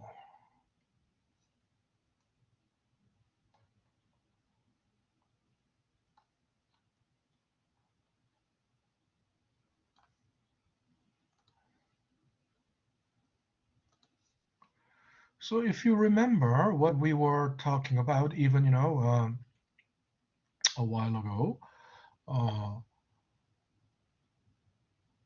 remember the capital allocation line? In our capital allocation line, the Sharpe ratio was, so what is the Sharpe ratio? The Sharpe ratio is basically the slope of this line, the slope of this capital allocation line. And this is actually not even 1. If it is 1, right, it would be a perfectly 45-degree line, right? A 45 degree this way, 45, right? Because 45-degree line means, when x increases by 1, y also increases exactly by 1. But the point is, the higher the slope, in other words, the higher the Sharpe ratio, the better the gas mileage. Isn't that right? The higher the Sharpe ratio, the higher the mileage. Right? Does that make sense? And we all want higher efficiency. Isn't that right? Isn't that right, everyone? Is there any question? Or doubt about that? Is there any doubt about why higher efficiency is better? I mean, it's the rationale. It's basically the mathematical rationale, or rationale of finance. The more, the better. I mean, the higher the return for the given risk, the better it is. The higher the output for the given input, the better it is. Right? Does everyone follow? Yes, Professor, right. Yes, Okay, Professor. Irina. So you are there at least. So now you understand the logic behind it. The logic is, the higher the Sharpe ratio, right? The higher the mileage. So it's, the higher, the better. So think about it. If we have, the whole point is we want to, we want to raise the Sharpe ratio, but the problem is, we have, there are two things we can do, because Sharpe ratio is basically,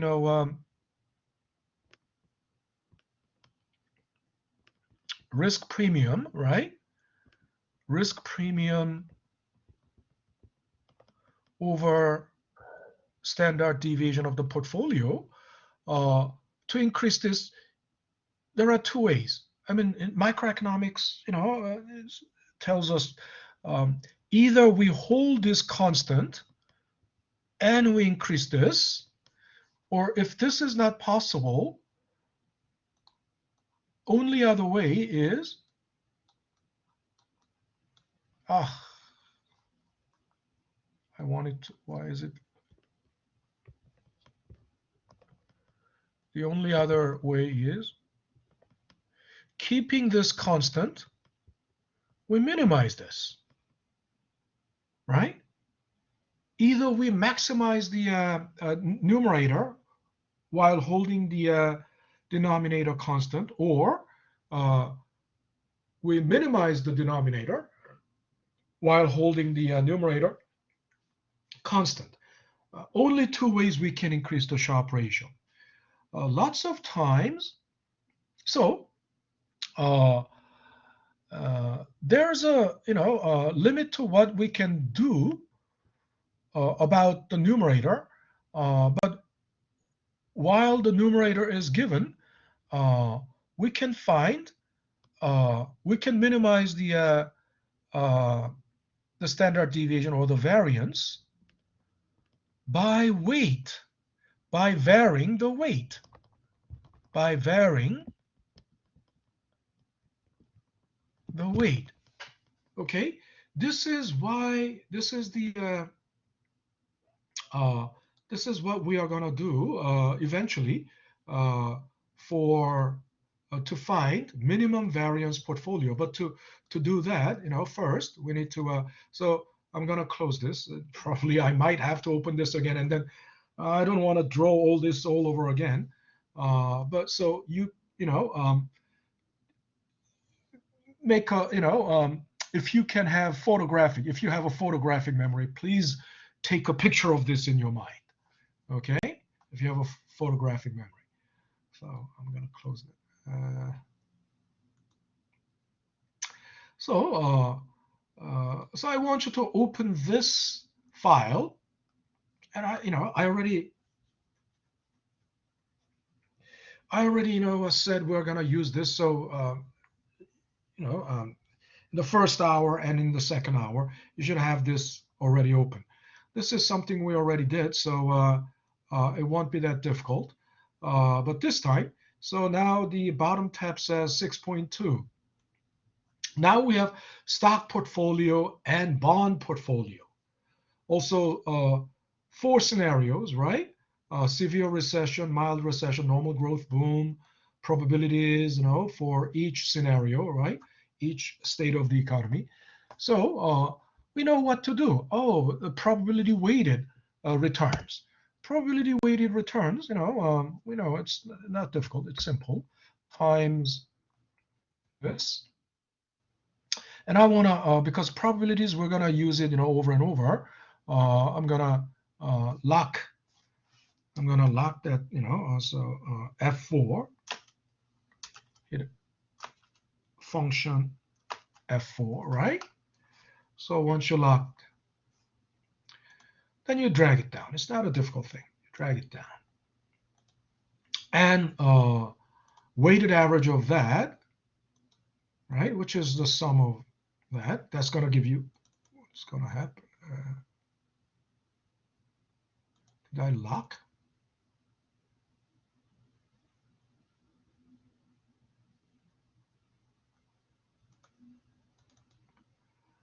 What's happening? It should be 10%. Oh, this is wrong. I shouldn't have locked. Ah, Jesus. Yeah, if I lock it, it will just be B3. So that's going to be a problem. Okay, 10%. Okay, now then the difference terms. This one I should lock. And then, so this is the mean return of our stock portfolio, right? And then to find variance, probability times this difference term squared. Drag it down, and then by summing all those, we got the variance. Standard deviation is the square root SQRT, square root of the variance. Okay, so this is the mean return or expected return of the stock portfolio, standard deviation of the stock portfolio. We do the same thing for the bond portfolio, so it's not a difficult thing. All you need to do is, I thought I would just, if I lock it, okay. So since we don't have much time, let me just copy and paste and make adjustment later. Okay, so here something's not right because the probability has to be B3, right? So I'll just make that adjustment. Otherwise, it's going to be the same. So the mean return of the bond portfolio would be 5%. The difference terms, now this cannot be D7. It should be, what is this? H7, right?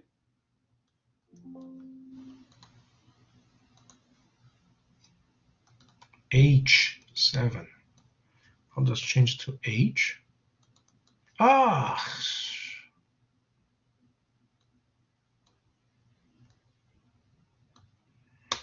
H7, and then we drag it down.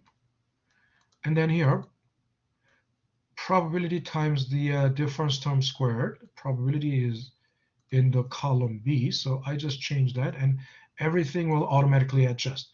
Yeah, so mean return of the bond portfolio is 5%. Standard deviation of the bond portfolio is 3.98. So now, so suppose now we are constructing a risky portfolio, meaning, we're gonna, so our risky portfolio will consist of a 40% stock and 60% bond. So this is weight of stock portfolio, weight of bond portfolio. Okay, so then according to that weight, our return will be this weight times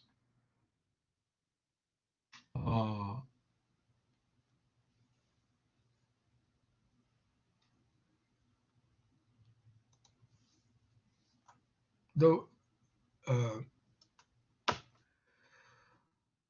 37% return from stock portfolio under severe recession, and then bond weight of the bond portfolio is this, and then what is the return on the bond portfolio under severe recession?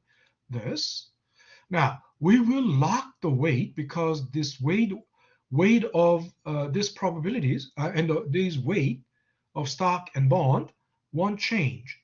So because our portfolio is always under any scenario, it is 40% stock, 60% bond. So we lock those weights. Okay, and then we drag it down. Okay, then we weight it by the probability. Probability times this. We drag it down. Now,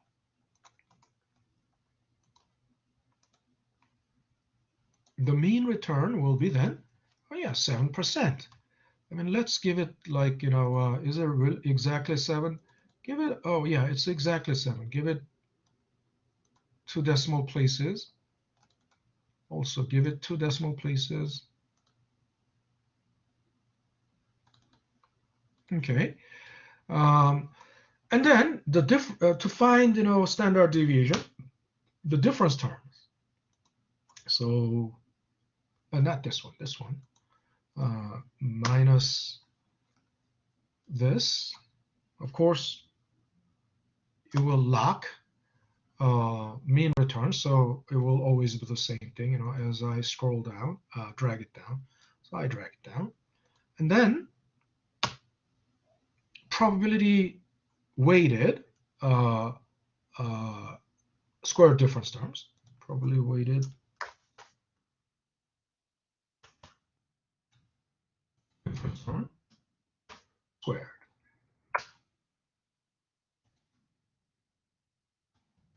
There you go. And of course, for the benefit of saving time, okay. So the standard deviation of our risky portfolio is this, okay, 7%. The portfolio, the mean return is somewhere between stock and bond. Also, the standard deviation is somewhere between stock and bond. Of course, the volatility or the variance must be smaller, right? And let me just make sure if yeah, it cannot be, there can be nothing wrong. Now, next thing, we are trying to find the covariance and what is covariance and correlation? I talked about correlation already. There's got to be some correlation between I already used an example of, like, if X is pharmaceutical, Y is electric vehicle, the correlation will be very low, or even it could be even negative. However, if it is if X is battery and Y is electric vehicle, what should I say, electric vehicle, the correlation would be very high, positive and even very high. But to understand correlation, we need to first understand what covariance is. We know what variance is already. Variance, we've done that already. Variance is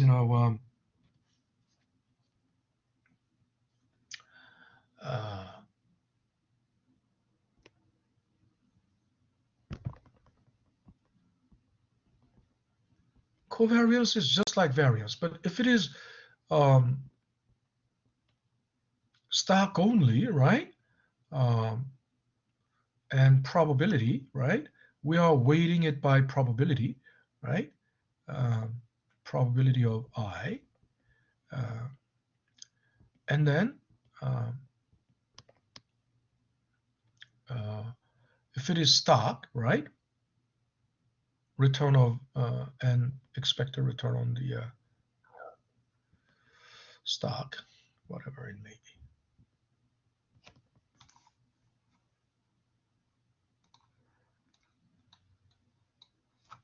So in other words, the difference term, this is the difference term squared, right? But let's say we have, so X and Y. So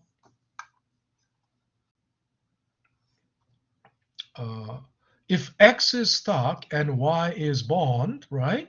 And if we want to find what covariance is, how much, it's basically how they how should I put this? Common denominator between two variances. It's like common thread, common denominator between two variances. Okay, I think that's the best way I can explain covariance. So we can covariance can be written as also that's covariance between S and B, or X and Y, or X and Y. And in our example, X is stock y is a bond. We can also write it this way. Sigma means standard deviation. So sigma SP. Now, if we are talking about, think about it. Variance is, we write variance as sigma x squared, right? But standard deviation is sigma x. Now, but the reason we are writing it as x sigma x squared is because it's like this, right? Another way, or it's like, so think about it. It's just like variance, but instead of sigma standard deviation squared, one difference term is the difference term of stock. The other difference term is the difference term of bond. So instead of, if it is both stock, it's going to be variance of the stock. Isn't that right? If both are S stock, right, it's going to be variance of stock. But since one is stock and the other one is the difference, since one is the difference term of stock, the other one is difference term of bond, right? It's like variance, but it's the common ground between the two variances, right? So hence called covariance between S and B, or X and Y, okay? And then when we are dealing with two random variables, between the two random variables, there can be correlations. I already talked about this. The correlation can be positive or negative or zero, no correlation whatsoever. So how is correlation calculated? Correlation is a covariance over standard deviation of X and standard deviation of Y. Okay? That means if we solve this for covariance is correlation coefficient times standard deviation of X and standard deviation of Y. Okay, I keep, switching between S and B. But normally we call it X and Y, right? In our example, X is stock, Y is bond. So,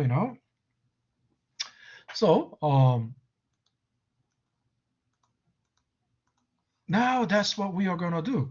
We're going to find, so here, we want to find the covariance between stock and bond and correlation between stock and bond. So first thing, because we need, so covariance is the product of the two different terms. It's the product of two different terms. So first, the difference term in stock, this is the difference term in stock. So I'm going to just point to that and drag it down. And the bond portfolio, the difference term in bond portfolio, it's this. So I'm going to point to that and then drag it down. Okay. And then product of these two difference terms. So product.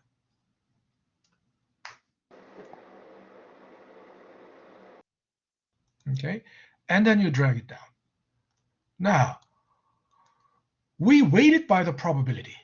And the probability, we know, this is the probability. That's only the probability times the product of the different terms. And then we drag it down. Then auto sum those, right? That's the covariance. That's the covariance between stock and bond. Correlation, what was, correlation is, we already defined it. How do you find the correlation? Covariance over standard deviation of X, standard deviation of Y. Okay.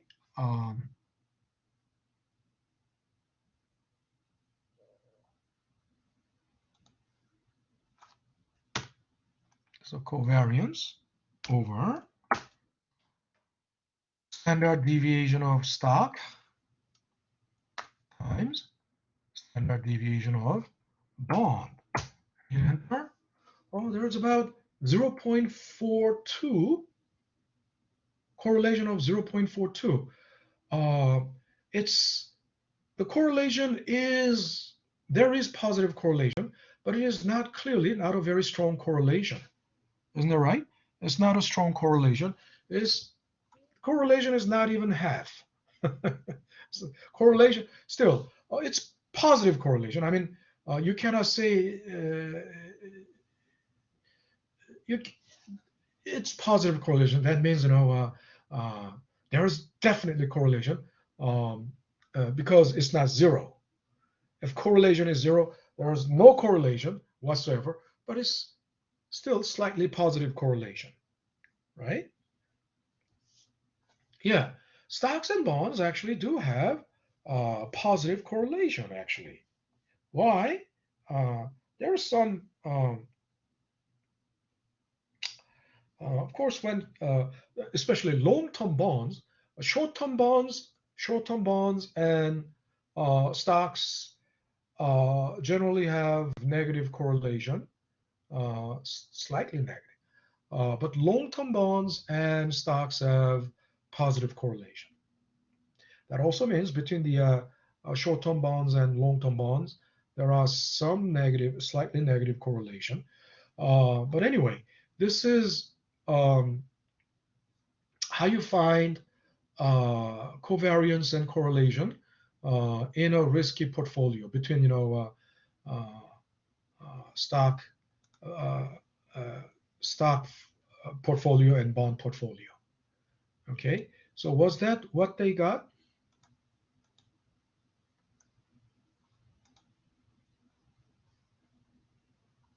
Where's the correlation?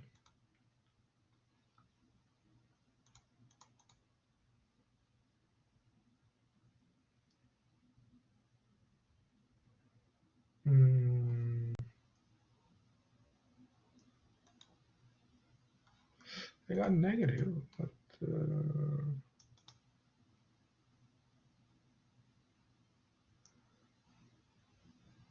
something, what went wrong? But I believe this is let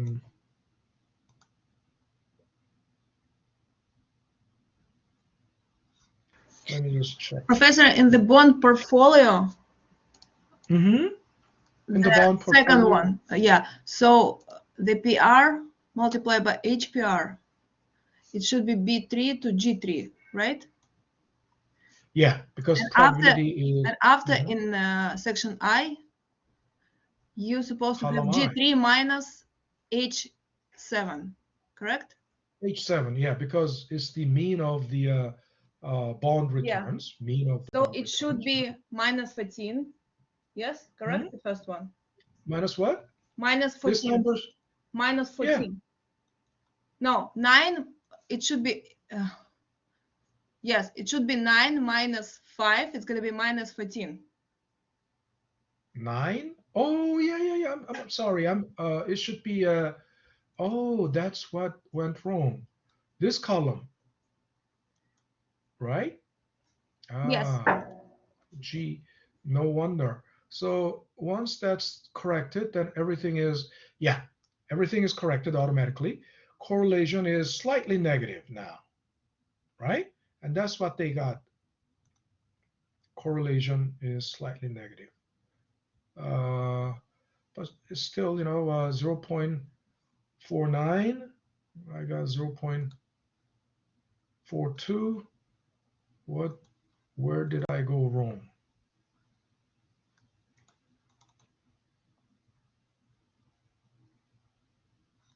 Okay, probability B3. Okay, all right, but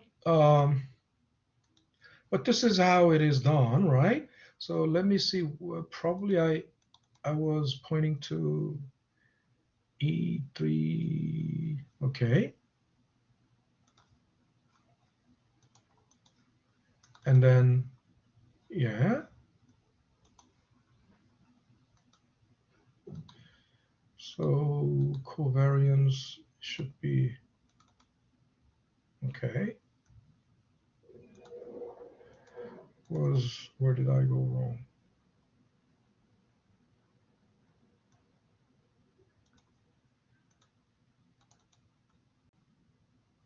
Probability squared. Okay, so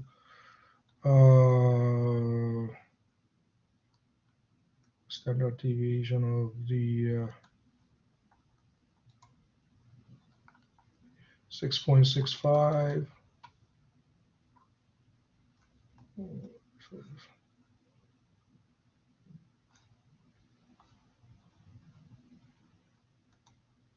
Yeah, 6.65. So I don't know why this isn't exactly. I got everything corresponding, matching the textbook result. J16 F8J8.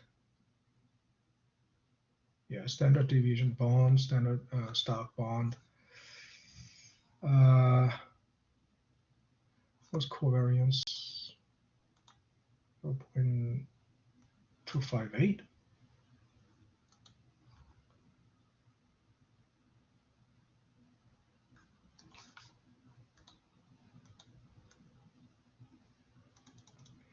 Okay, wherever covariance is different, that's something. So I'm gonna okay, I'm gonna look into this because covariance, this should be J12, J15. That's correct. Probability weighted, right? Probability B12, I12. So, okay, something, I don't know, something went awry somewhere.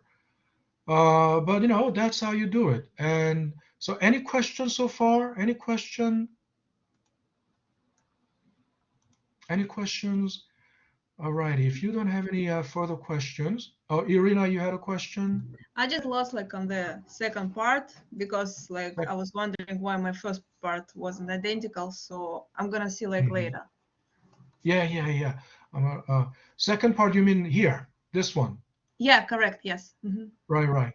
Okay. So I'm gonna also look into this because I did it exactly the way it should be done, but somehow there's a slight discrepancy in the correlation coefficient. So, but that was like 4.9 and mine is 4.2. So, okay, so I'm gonna, that's it for today. And unless there is any other questions, I'm gonna call it a day. Have a great, it's gloomy, rainy afternoon, but have a great afternoon anyway. And I will see you guys next Saturday, which will be our last day of class. Okay. And there will be an announcement this Monday about the final. Okay. All righty. So